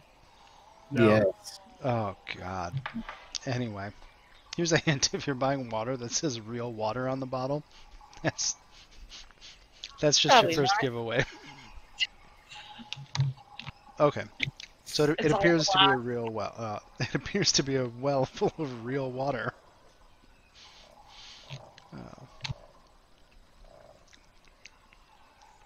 Not fake water, the real stuff. Does the Real Grass brand of AstroTurf or whatever, not AstroTurf, that thing was, still exist? I know Real Tree still exists because I see a bunch of pickup trucks covered in Real Tree, but I'm not sure about alternative competitive field surfacing solutions. Well, real water is actually necessary to hydrate the real trees. It's a whole thing. It's got electrolytes. What the body craves. What plants crave. I'm Got sure what this has plants a crave. I'd vote for Terry Crews for president. Anyway, so does anybody want to do anything else here? So there doesn't appear to be anything immediately threatening still remaining at this compound. Do we want to call it a day early and get ourselves a long rest and wait for this fellow to recover? I believe so. We can secure that room towards the entrance. Or, if you prefer, we can take advantage of one of these buildings that have cots and some amenities.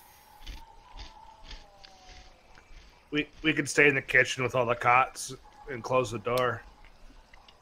Hey, what's Zambino doing? We just have him milling around the courtyard there? Zambino is following me. Cool. From a role-playing perspective, I don't know if this matters, but Teresa has a zombie following her. Cool. I can't see the zombie. Are we supposed to be able to see the zombie? You can't. It's Yeah. out of line of sight. Well, yeah, it's well. Hey, there it is. Hey! Where's my fire? I'm just kidding. Whoa. She has a zombie following her currently.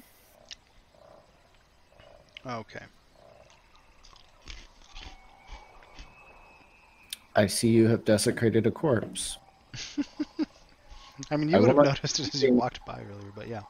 Fair Yeah, enough. well, I've given it a new purpose. yeah, whatever. I shut the door. I knock on the door with mage hand. Oh well. Moody Sebastian. I will use my new pet to post a sentry if we intend to take a long rest here. That's the edge of the map, Yaza.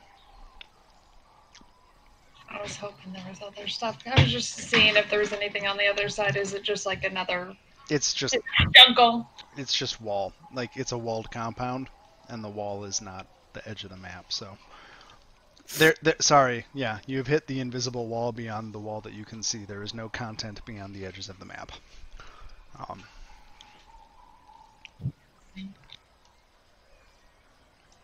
Cool. So you guys, I guess, all take your long rest. I'm going to pause it for a minute and take a quick break.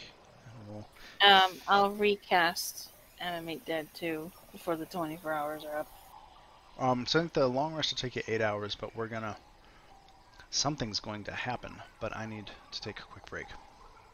Will, So will something happen before or after we get the benefit of the long rest?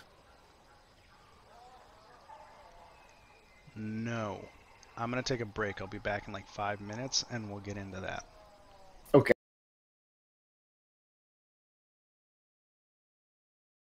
You madman.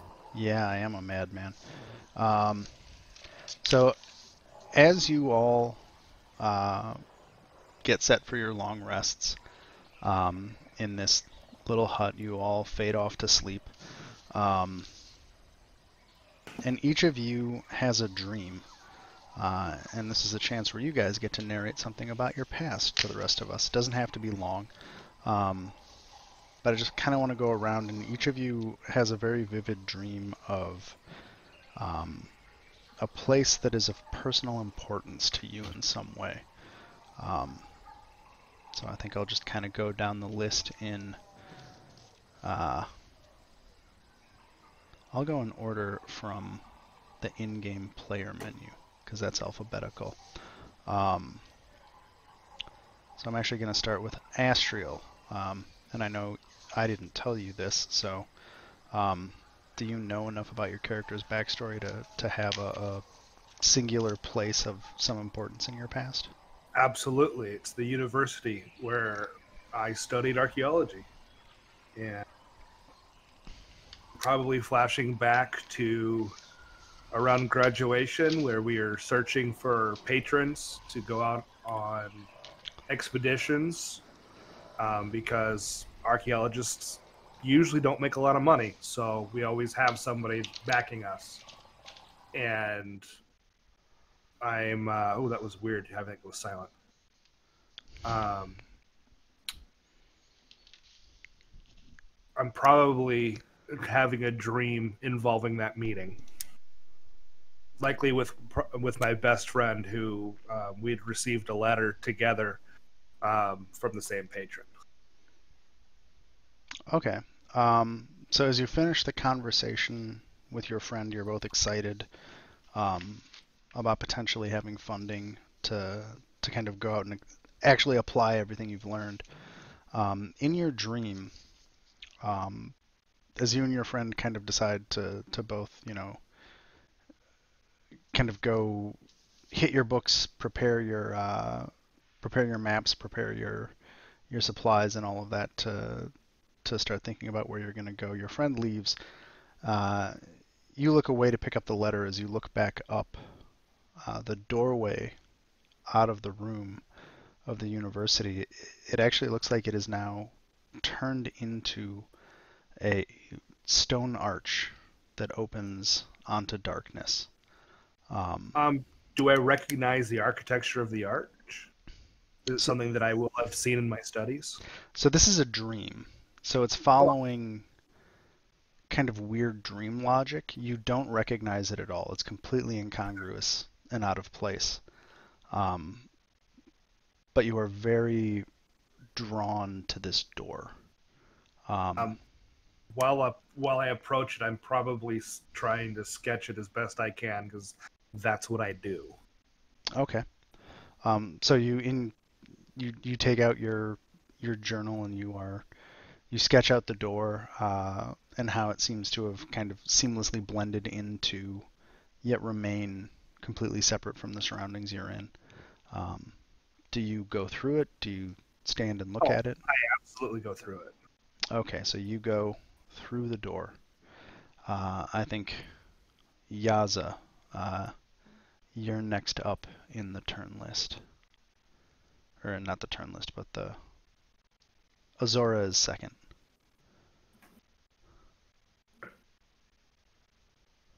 Are you here, Alex? Yeah, can you hear me? I can now.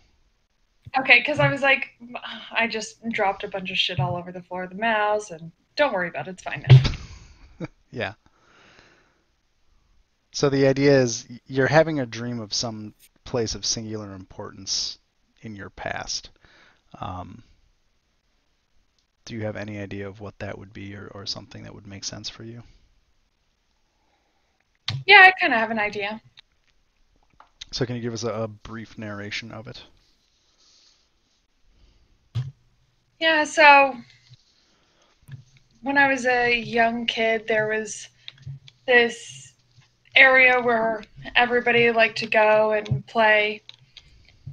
And when we were kind of just hanging out and around, there was just like this weird I don't know, chill that came about, and was unsure of what happened, and suddenly I was in a place that I didn't know and didn't recognize, and I was just unsure about where things were going and what life was happening. And then all of a sudden I was back in the courtyard and I was like, whoa. I felt like, was that a dream or was that real? And I've been, that's one of the things I've been kind of searching after ever since. Okay. I have interesting thoughts about that, but I will probably ping you about those separately. That's okay. Sorry, I'm writing notes because I'm using this as multiple things. Courtyard. I have to take notes on that to remember what I said. So as you come out of that feeling of isolation and emptiness, in that courtyard where there was previously just a wooden gate that all the kids would run out of, you also see, kind of perfectly blended into the walls of the courtyard, in place of the gate, there is a stone archway that opens onto blackness and seems to draw you into it. How do you react to that? Where does this show up exactly? So in the courtyard, like I'm kind of envisioning it's a courtyard where you as children would play. So it's probably in your village, and there was a wooden. It's not on the map. There's no map for this. This is completely like in our heads. Okay, right yeah, now. I was just making sure. Yeah. So where the normal wooden gate that you all would run in and out of the courtyard, in its place is this stone archway that opens onto darkness. And so the question is, you feel this urge to go through it, but it's up to you to decide how to respond to that. Well, I'll definitely want to get up to the doorway and just like get as close as I can to it without quite going through yet. So as you get close to it, you can, kind of like the way you can in dreams, you feel like you know what's beyond it, but you can't actually see anything and you can't put your finger on it. It feels like you could go through it. Okay, how does it feel on the other side? Does it feel better, worse, good, bad? If you walk through it? Well, just in general, like, what's my inkling about it? You feel like it's where you're supposed to go. In the way that, like in a dream, something weird shows up and you think, oh, well, like want to follow it. And that's weird, but I should totally go through that. Like, if that makes any sense, right? Like, in a way that only makes sense in the way that dreams make sense, i.e., Hitchcock movies. It doesn't, but it does. Like, am I the only person near it right now? And is there anybody behind me? Yeah, right now you're by yourself. Like, all the other kids went through the gateway, and you kind of turned back because you thought you forgot something in the courtyard. And when you realized there was nothing there, or you didn't forget anything, and you turn back to go out the gate, and that's when that doorway appears. I go through. Okay, let's see who's next. Is Jojo? Cameraman is not going to go. Is Kellic still taking a shower? He's not back. He's out of commission. Yeah, I kind of figured as much. Okay.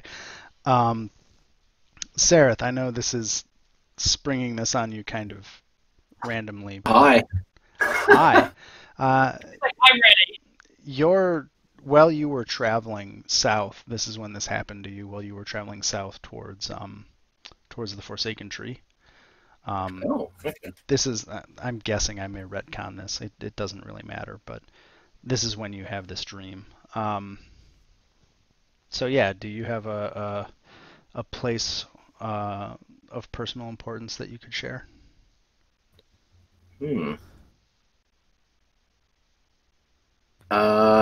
I may need to think on that for a second. Let me come back to you. Yeah. And again, it's only like a 30-second or a minute thing, and this is not like this doesn't have to be something crazy, but I'll come back to you. Yeah, no worries. Sebastian, are you good? Yeah, I'm good. Go ahead. So, what is your dream move?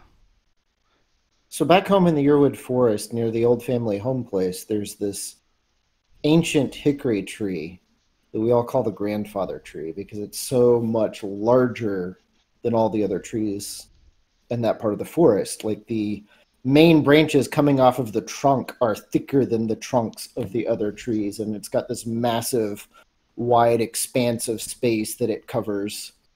And the favorite thing for all the family members to do, especially the younger ones, is to climb up into this tree. And I am a young child again, and it is the first time I am able to climb up into this tree without getting a boost. And I do so by going out to one of the lower branches that is drooping over back towards the ground and grabbing onto the small end of the branch and working my way from there all the way back up over to the trunk. And I get up to the place where this branch meets the trunk, and I'm looking up for a way to make further progress up into the tree. Okay. So as you look up, you're excited, but you're also scared because this is like your first time getting into this tree on your own, and all of a sudden you realize, oh wait, I'm actually like 10 feet off the ground. This is cool, but I'm also terrified. You know, that feeling. And like the branches are almost as big around as I am tall. Yeah. Next to the trunk. So you look up, you can't find a way, and you decide, like you're really proud, but you're also like, maybe I should go back down now. And as you turn around to go back down the branch and kind of make your way back the way you came, perfectly rising out of that branch is a stone archway opening onto darkness. And as I've described to the others, you feel this dreamlike sense that that doorway shouldn't be there, but you feel like I should go through that. That would make sense right now. Yeah. Cool. So you came from this way. Yeah, you go through the door. Yeah. Cool. Let's see here, and then I think we have Teresa. Sure. So her favorite memory is the first time that she was inducted into her cabal. I don't know if you guys have ever played Baldur's Gate, any of the games, or the module. Underneath Baldur's Gate, there within parts of the ruins and the sewers, that's where all the worshippers of Bane and Micrule and Ball go. Her favorite memory is going through these ruined areas to gather with other worshippers of Bane to test their skills with necromancy. And the first time that she ever raised a corpse, she was the only one of her group to do it so quickly. And she felt very proud of that. And to her, it was as if Bane had blessed her with that ability to be better than everyone else. Okay.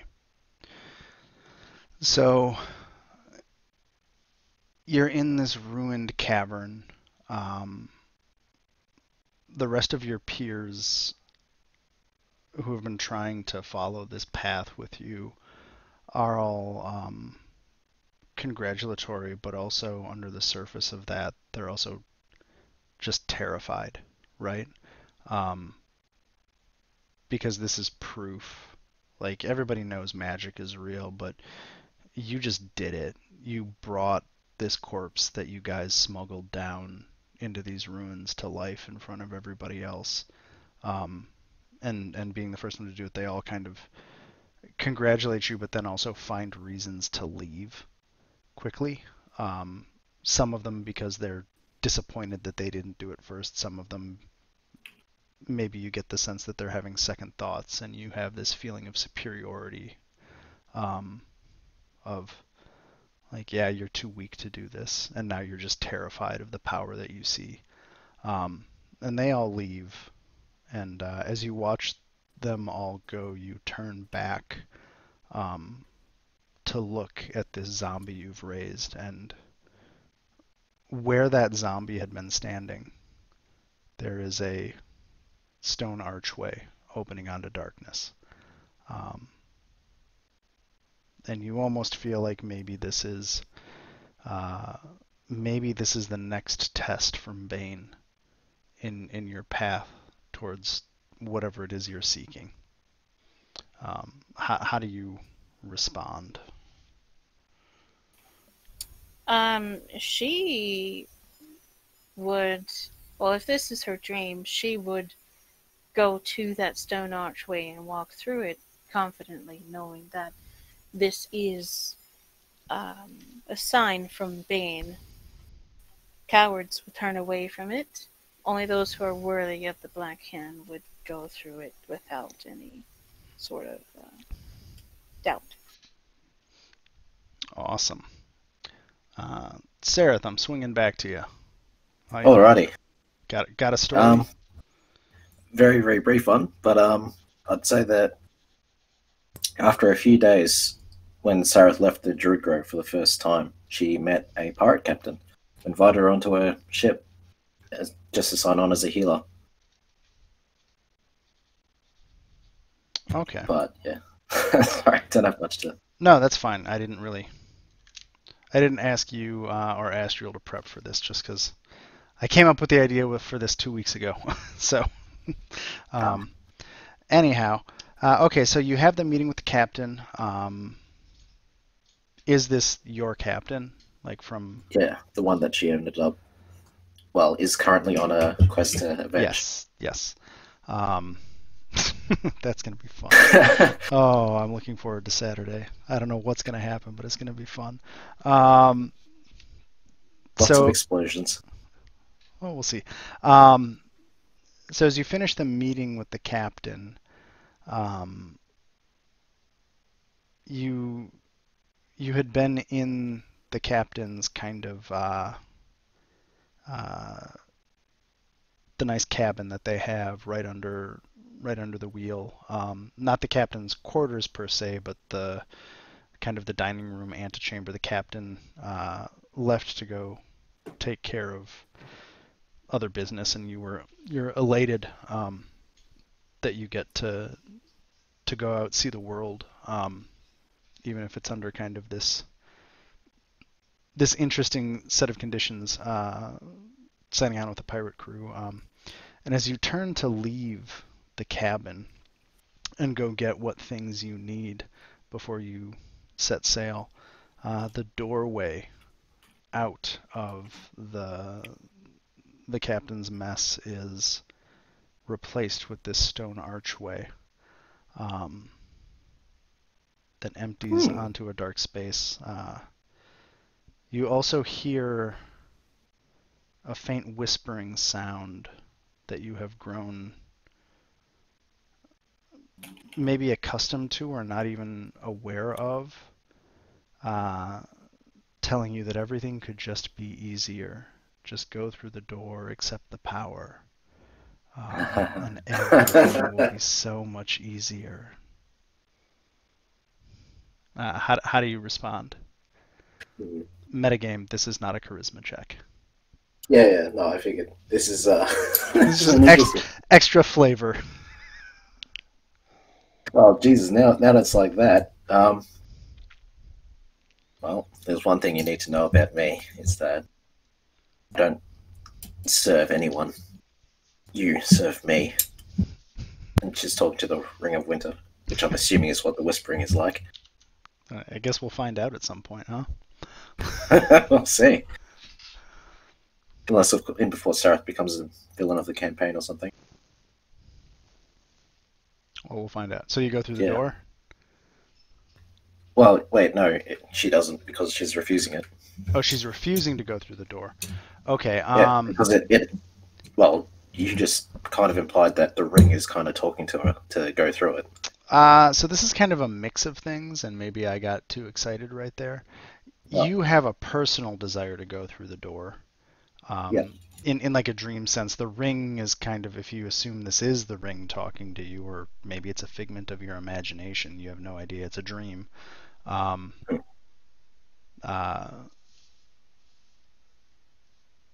So the compulsion to go through the door is kind of from yourself, or at least you think it's from yourself as much as you can in a dream. Okay.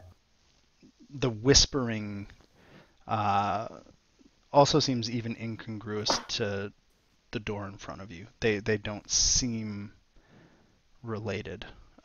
She just happens to, hear the whispers every now and then anyway. Yes. Yeah, fair enough. Oh, then she'll go through. Yeah. Let me mix my lore too much. Sorry. I'm trying to find them. Where did this map go? There it is. Okay. So let me activate a different map. And I don't think any of you will be able to see anything right now, and that's okay. Let me get some tokens in, and then I'll narrate what's going on. But first...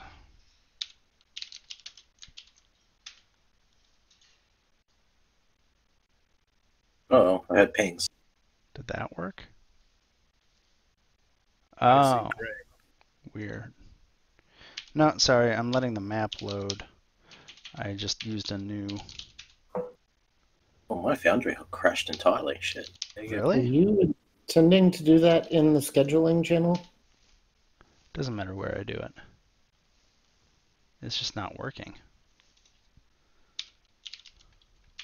Yeah, it's a gray screen right now. There we go. Oh, spooky.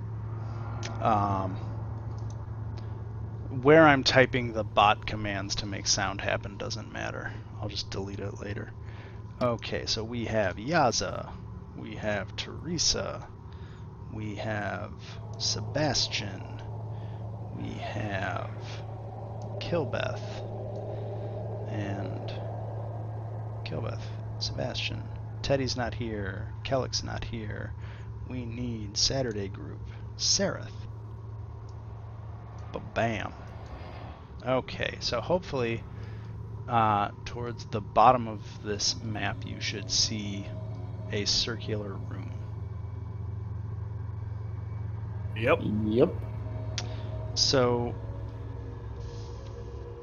as each of you steps through that black door, you find yourself in a circular chamber that is dim but not dark. There's some unseen light source coming from a place you can't see. The walls of this room, which are made out of stone and brick, extend up and kind of fade away into nothingness. Above where you should see a ceiling, there's a distant, slowly churning vista that might be clouds. It might be a star field, or it might be nothing. You can't really tell. As you walk through that stone archway, if you look behind you, it's simply filled with the same stone as the wall of this place. The doorway basically closes as you come through it. And each of you, as you enter, you see others from your group entering from other doorways, with the doorways closing behind them as they come in. And as the last of you enters, 3 of these doors fade open, revealing pathways beyond. The pathways themselves are almost made out of stars or a night sky, and each one is tinged a slightly different color. One is yellow, one is red, and one is blue. And you are all here. Is my current dream self like my adult self or like my child self from the previous dream? Why are there 2 Yeah, Sarahs? that's a good question, actually. So, from a I see this one. record-keeping standpoint, you are yourselves as you were when you went to sleep, and you have all benefited from a long rest if you haven't already ticked that. Sweet. Astriel, if you want a long rest, did you figure out how to do that? Yeah. Okay, cool. Has anybody not long rested? Looks like everybody's taking long rests. Cool. You also notice the walls in this place usually appear to be either stone, either a smooth stone. They also seem to fade into a brickwork pattern that matches the archways, and sometimes you also feel like you can see either space or clouds, or even it seems like memories from your past beyond the walls, and it flickers in and out. Nothing here is quite solid except for the floor that you're standing on and the pathways leading out of the room. Oh shit. I guess Sarah has never seen Yaza before, and she's wondering why the hell she sees all of you guys now, so... You've also never seen Killbeth before. I don't see Killbeth here, though, for some reason. For narrative purposes, you all feel like you know each other to some degree. Okay. I suppose, like, Teresa could have just sent the details up through the sending stone anyway, so... I mean, even independent of that, you all feel... everything seems... You all feel fine with each other. It's this place that is maybe more bizarre. Like, we all know each other, but maybe just can't place how. Yeah. But we're also, like, more consumed with the place itself than really am too much into that.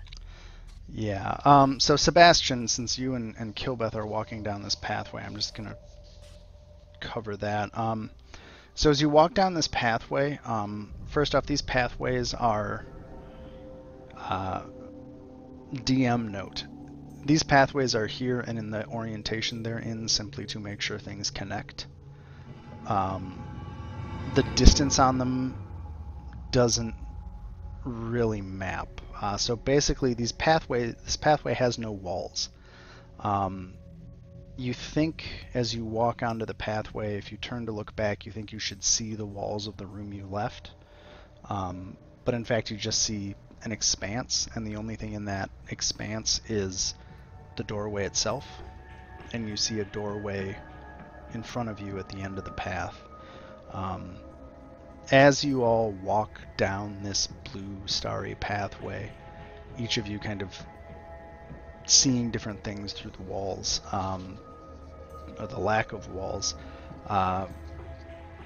Well, it looks like it should be about 45 or 50 feet. It feels like you walk for probably 20 or 30 minutes down this pathway until you finally reach the door at the end of it. And there's a door at the end of the pathway. Dream time makes sense. To the extent that passage of time in dreams makes sense. Like the pathway, you can always see the door in and the door out. Right. But the length of the path doesn't match the length. The length of the path that you have walked is not the length of the path on the map. Right. I had to make a map, so. Yeah.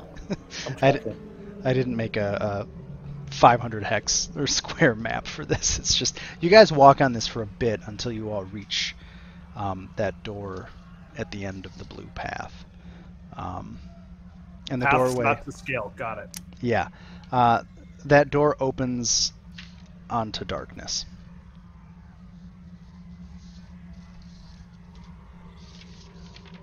I mean, it does. Like, obviously, there's a room beyond it, but like. Good thing I can see in the dark. Same. So can I. Hey. All of us can. For the human. So, as you all enter this room, the doorway behind you, again, it fades, the pathway disappears, and then the stone brickwork of this room, of the walls of this room, kind of fade back, and there is an archway, but there's no door out.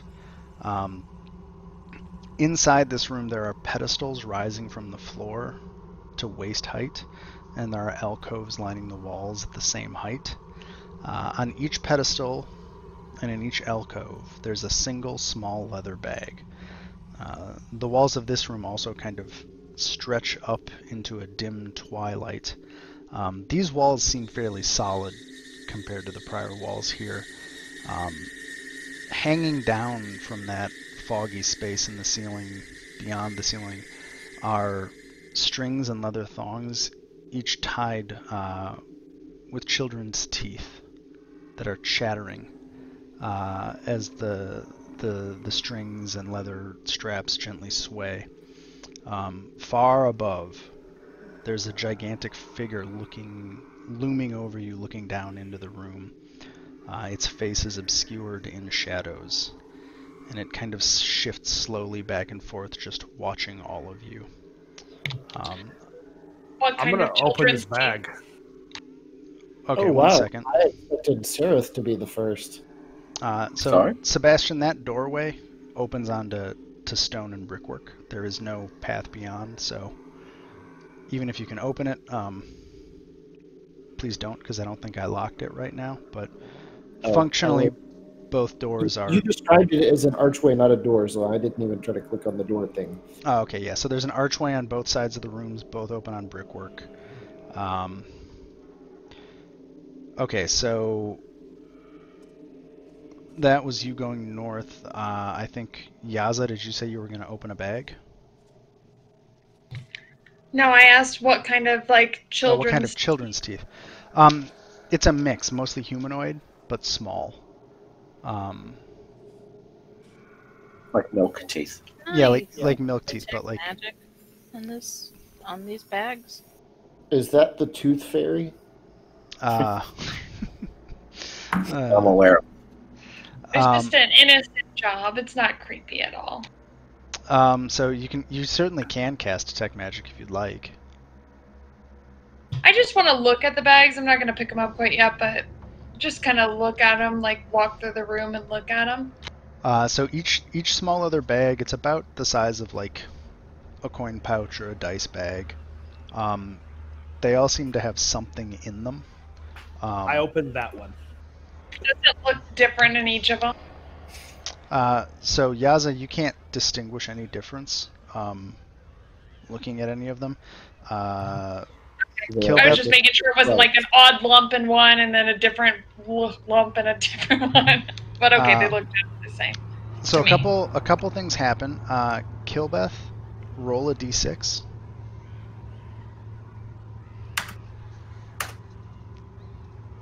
And smash that keyboard. So as you open that bag, you hear a sound of wheezing laughter, and a cloud of yellow gas kind of slowly puffs out. Let's see. I think you and Sereth both need to make a Constitution saving throw.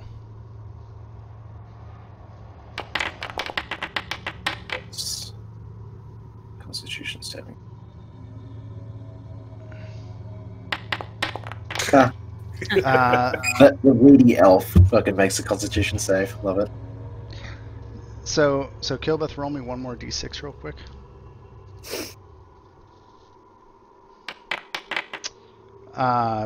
You begin just crying as that gas hits you. Sorry, I'm going to place this. Okay. Yeah, you just start crying, kind of uncontrollably. It doesn't impair you in any particular way beyond you currently have disadvantage on dexterity saving throws. And as you open that bag, the looming figure above you, you see movement, and Yaza, I need you to make a dexterity saving throw. I just wanted to detect magic these bags before we open. So cast a warding window.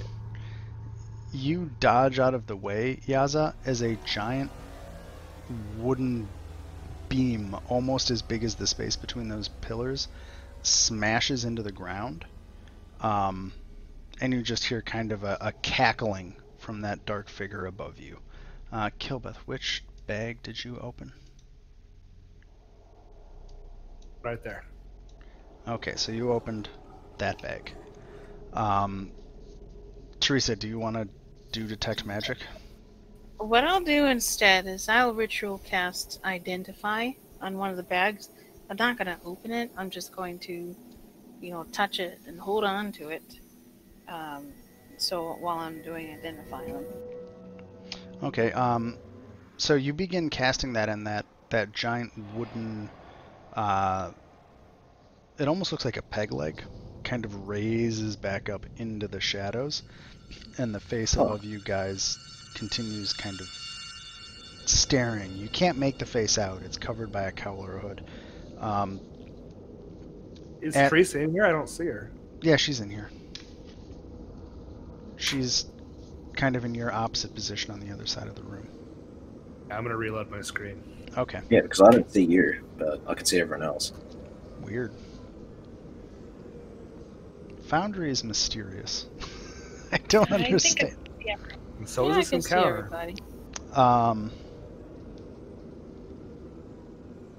So does anybody do anything while she casts Detect Magic? I'll stand close. Actually, no, I shouldn't do that because that'd probably fuck with her spell. Or not Detect Magic, but Identify. Okay, so you're trying to...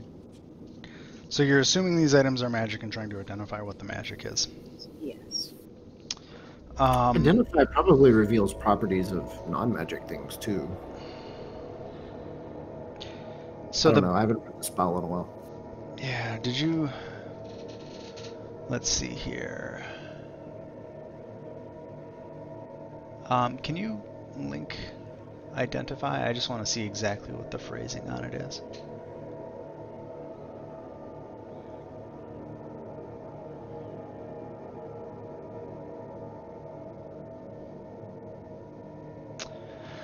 So what you learn from the pouch you're holding is that so the pouch itself is not really magical, but the contents of the pouch seems to be shifting over time. You can't really tell what it is that's inside the pouch, and whatever is in the pouch also does not seem to be. It's not a magic item. There's no attunement. So like kind of per the wording of the spell. One of the things obviously is that cloud of gas that just hit Kilbeth and Sareth. But the other items in there you don't really get anything off of.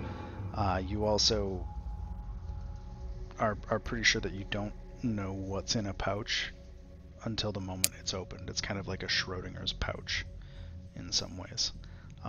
But there are kind of three distinct possibilities when you open a given pouch. Sareth will open the one next to her. Roll a d6.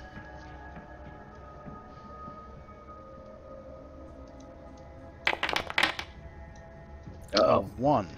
As you open the pouch and pour it out, you get a small pile of children's teeth fall, I guess, into your hand. Let's see here. Sareth, make a dexterity saving throw as that enormous peg leg starts to descend from the figure above. So let's see here. You don't quite manage to dodge it, and you get hit by it as it impacts. You take 9 bludgeoning damage.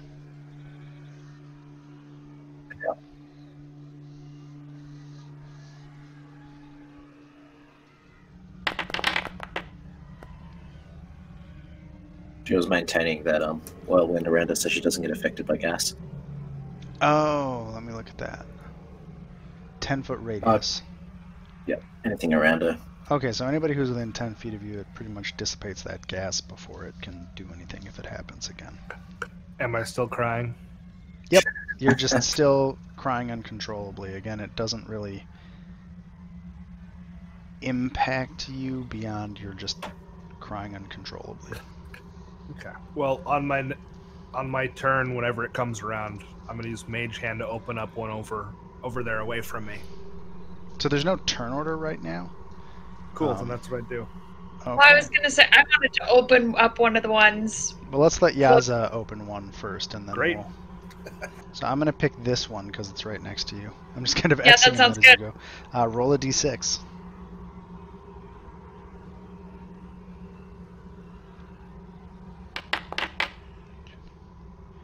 Okay, let's see here. So you and I think Sebastian. Yep. You and Sebastian both have to make a Constitution saving throw as another cloud of yellow gas followed by a wheezing sound comes out. Sarah, did you move there before or after? Oh, after. Sorry, I was probably... Okay. Yeah, my save aura thing is still... Well, you both passed. So you're both... Well, mine should be a 12, not a 15. It's double counting the aura. Let me look at you real quick. Oh, so it is. It's got 3, 3, 3. Well, probably what's happening is that D&D Beyond is counting my aura, and then Foundry is adding the aura again on top of it. Oh, that could be. After the import. So let's just remember that you have a -3 and Yep. call it a day, because I think everybody else should be hit the right way. So both of you, that gas dissipates, and the bag is empty. And you hear from above kind of an angry sound. Actually, no, Sareth, I'm sorry. You have to make a dexterity saving throw as that peg leg flies down towards you again. And you manage to dodge out of the way as it smashes into this floor and then raises back up into the misty darkness above. Looking peg leg. Kilbeth, you wanted to mage hand a thing? That one to the north? Okay, roll a d6.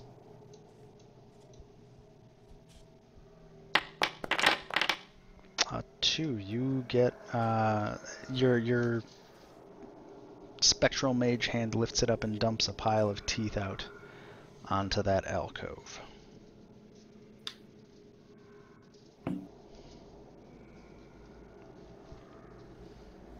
Let's see, is anybody in range? Teresa and Sareth. I'll need both of you to make a dexterity saving throw as the peg leg kind of smashes into that space, kind of right here. So Sareth, you dodge out of the way.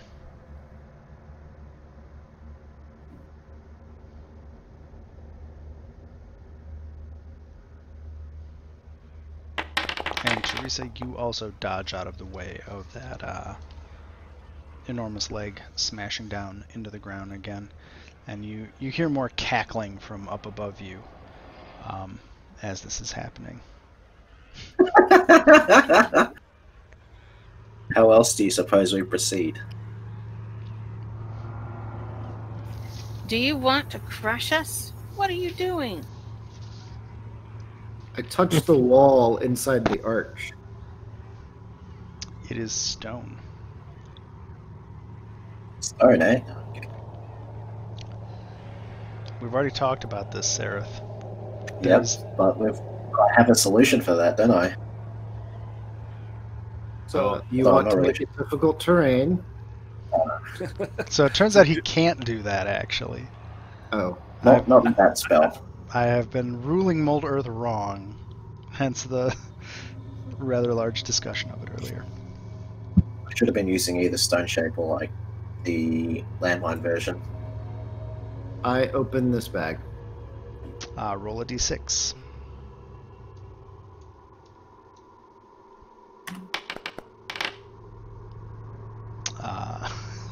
Another pile of teeth fall out.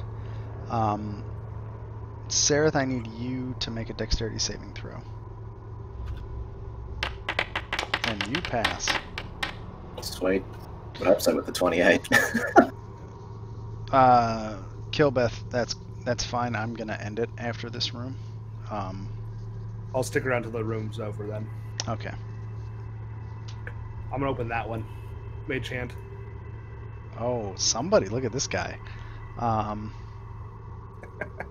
Roll a d6. Good God! At some point, somebody's got to get a 5 or a 6. Come on. Right? So a cloud of gas pops out over there. Again, that kind of faint cackling in the background comes out of the bag. Sareth and Teresa and Sebastian make a dexterity saving throw as that peg leg tries to slam down in that space. Teresa's so pissed. So did you get a? You got it. Okay, you got it right. That's a 7 plus 3, right? Well, it gave me wrong one. 5. It should be 7 plus 2. Okay, well, Teresa and Sebastian, you both. Hang on. She rolled the wrong one. Oh yeah, roll a dexterity throw, Teresa. Oh, okay.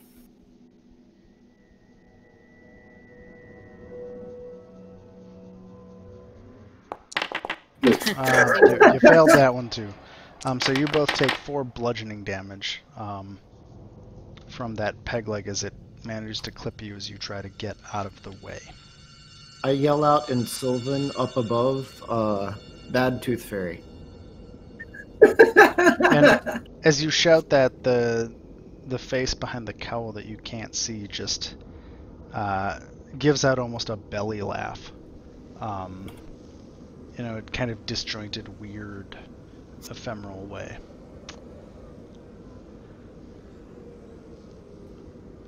Okay, I'm gonna open the other one that's over here next to me. Move closer. Or we could let the sorcerer with the mage hand open them like from across the room. Okay, roll a d6, Yaza. Hey! Okay, so as you open it, you get a large handful of almost like eyeball-sized black marbles falls out into your hand.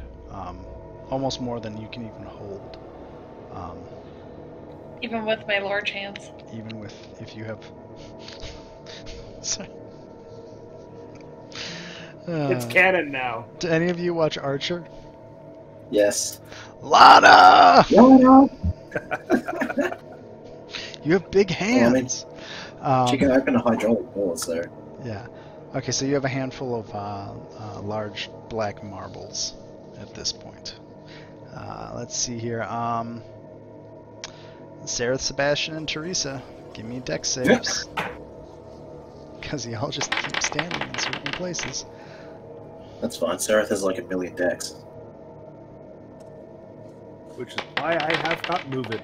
Oof, okay, Teresa, sorry. You take 8 bludgeoning damage as this peg leg smash actually kind of hits you pretty hard.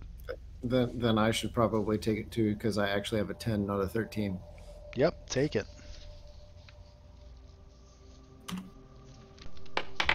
I heal Teresa. Wow, that's like the best cure wounds roll we've gotten in the entire campaign. Well, it's better than. It's a perfect 1d8 plus 3. Yeah. Because on my druid, another game, I was like the only healer, and I'm like, healing word. I rolled a 2. Wait. I'm a dreams druid, so I use my class ability, which you roll dice 6s and take the heal. I roll all of my dice 6s, which is like 7 of them. I roll 1s and 2s. Oof. Yeah, that was not a good day. My favorite druid healing spell is Goodberry, because it's guaranteed 10. It is, yes, that's true. But you do have to sit there eating berries that would normally, one of which would normally fill you up. Not my problem, that's their problem. You start getting constitution penalties. It's for some reason it still has me with mage armor on. I don't know how to turn it off. Okay. Not particularly worried about that tonight. I'll look at it. Alright, I want to go up to the door and try to Hit it with the sword. The wall? Oh, but I'm going to use Thunderous Smite. Well, you have to Okay. hit it first. Yeah, but that's what I'm saying. I'm going to hit it, and then I'm just telling you what I'm going to do. Okay.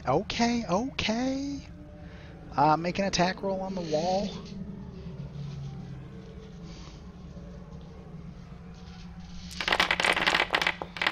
I critted the wall. You hit the wall. When you crit the wall, do you choose to smite it, or do you just hit it? Yes. Roll your smite.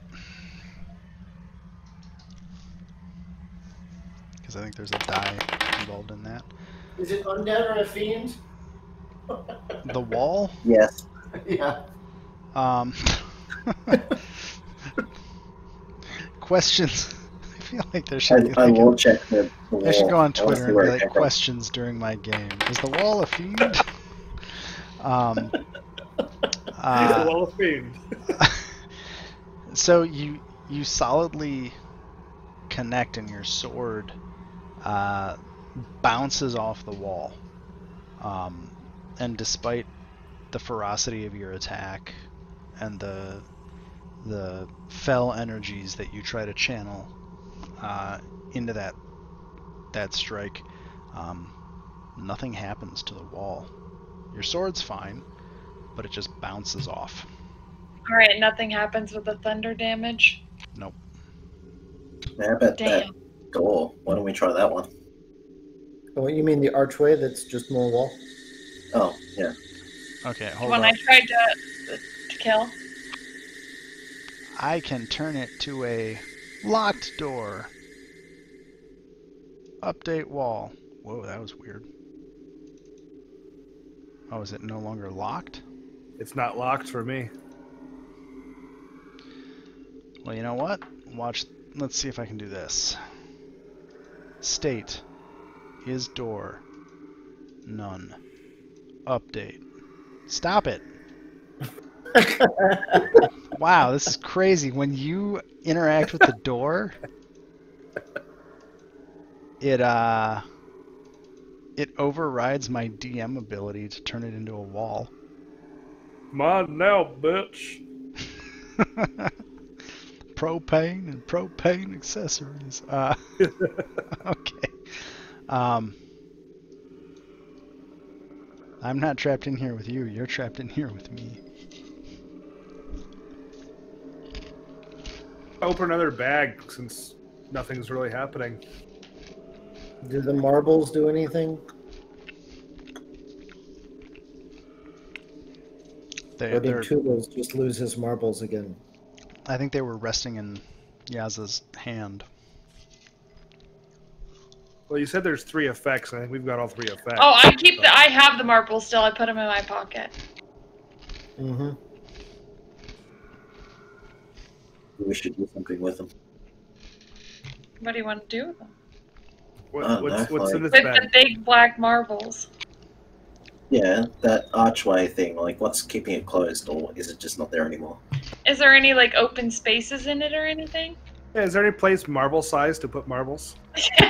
So, the features of this room are smooth walls that pass up into kind of a dreamlike infinity, but there's an opening above.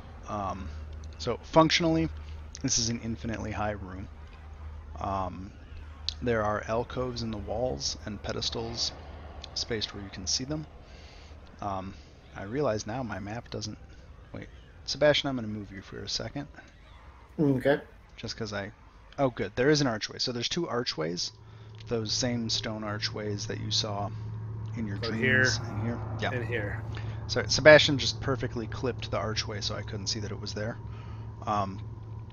Both of them have that same stone and brickwork behind them. So basically you're in a square with pedestals and alcoves. And there's no obvious place to do things with said marbles. I mean, there are no obvious holes to stick said marbles into. Hey, Yaza, how many marbles does she have in her pocket? Yeah, how many? We'll say... That's terrible. somewhere between, we'll say 15. Hey, Yazna, can I borrow a marble for a second? Sure. I throw it at the thing up above us. So you, give me a strength athletics check.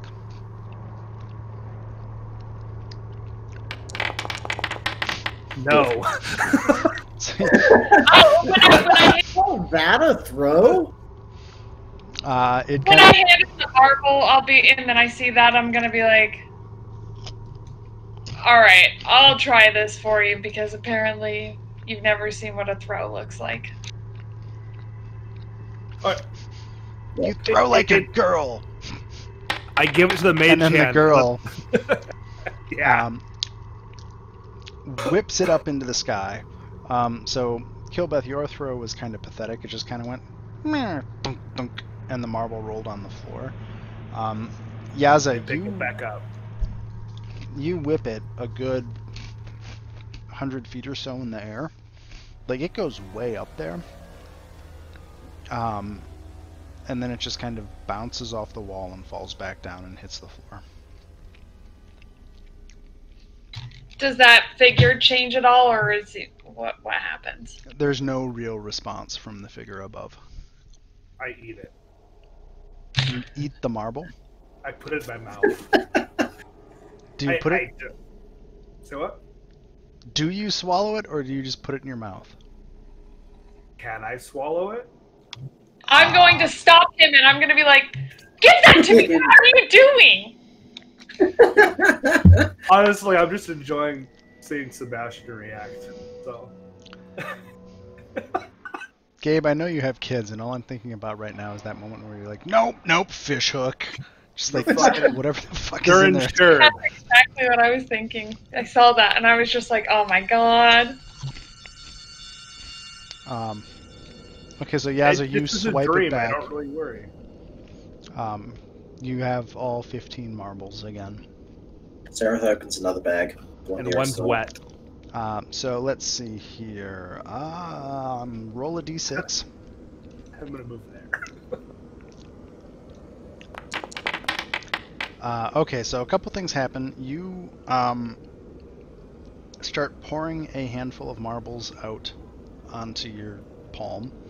I'm assuming your palm is small because you're. Yeah, she's an elf. So. She's a tiny elf. Also, please make a dexterity saving throw as that peg leg starts slamming down at you. Peg leg does not like me. You dodge out of the way. The marbles that you're holding fall to the floor with a clatter, and the peg leg hits them and kind of wobbles a little bit, and then withdraws up into the ceiling. Huh, curious. Hey, guys, let's spread the marbles out so it slips. Sounds like Alright, I toss him to the floor. Sorry, it just kicks the ones around. I mage hand that bag to open it and trigger the stomps. Okay, Teresa. Thank you. Have a good rest of your evening. Right. See you. Good night. Bye. What are you mage handing? Sorry. Well, I'll say this one so it's away from everybody. Okay. So I'm trying to X them off as I go. Roll a d6. It's a 1. A pile of children's teeth fall out onto that pedestal. Let's see here. And you just hear a grunt from above.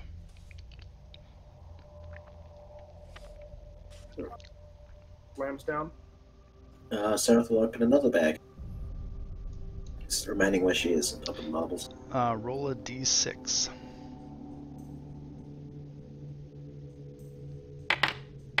Another pile of children's teeth. Alright, I'm gonna open this one in front of me.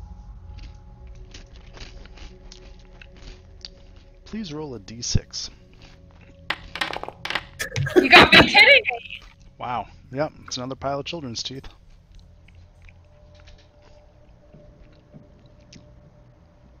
Sarah kicks some open that marbles one. around to where she is, roughly. Okay, I'm just going to do this one. Roll a d6, Yaza. let's see here. So I think Sebastian and Yaza, you both need to make a Constitution saving throw, as yellow gas and the sound of laughter puffs out of that bag. Jesus. And you both don't notice any effect as that dissipates. Pretty paladins. Right? They're pretty good at that, but they also rolled well too. Okay, I'm gonna stand right here and then mage hand this bag. Okay, roll a d6 and make a dex saving throw as the peg leg slams down at you. God, more children's teeth. And I have disadvantage on this. Yeah, because you're crying. Oof. Oh, that was rough. Take 14 bludgeoning damage as the peg leg just fucking hits you. I don't see his health bar. I don't know if there is. So. Well, I can probably fix one of those problems. I'm down to 23. Yeah, I That don't was know a why. third of my health. I don't know why the health bar isn't. Oh, display bars, always for everyone. No, okay, hold on. I gotta delete your token and put it back on. Let me.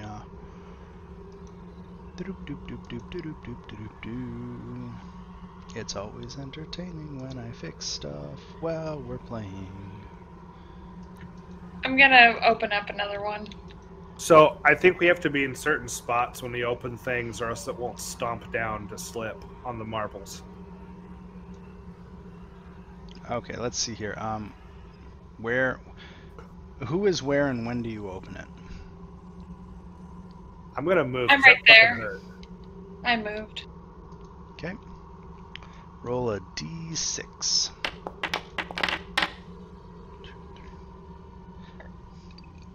So Teresa's not here. So you need a Constitution saving throw from Teresa and Yaza. I'll roll for Teresa.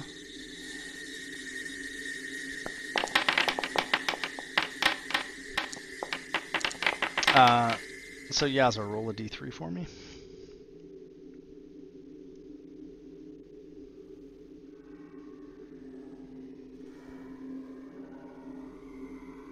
It's down at the bottom. Down at the bottom of the chat window, there's just dice. If you just click one and hit roll, it'll roll it for you. I was gonna say D3. Does that even exist?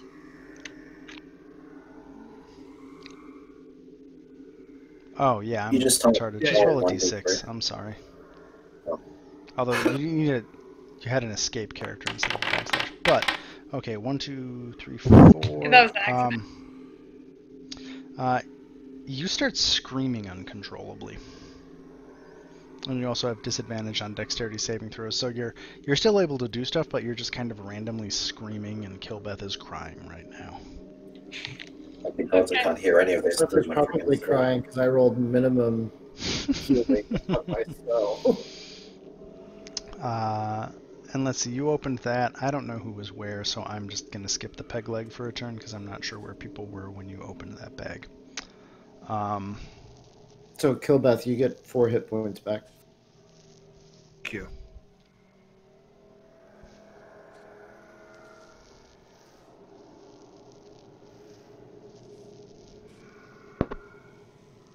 Can we get somebody that's not squishy to stand down here while somebody opens a bag?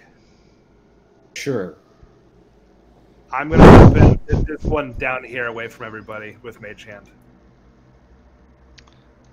Roll a d6 plus 4. I'm going to try and gather up the marbles that are on the floor so that they're kind of in my proximity. Cool, so you get a handful of black marbles, Kilbeth, on that I alcove. throw them around Sebastian. Okay, so the peg leg begins descending. Sebastian, make a dex saving throw.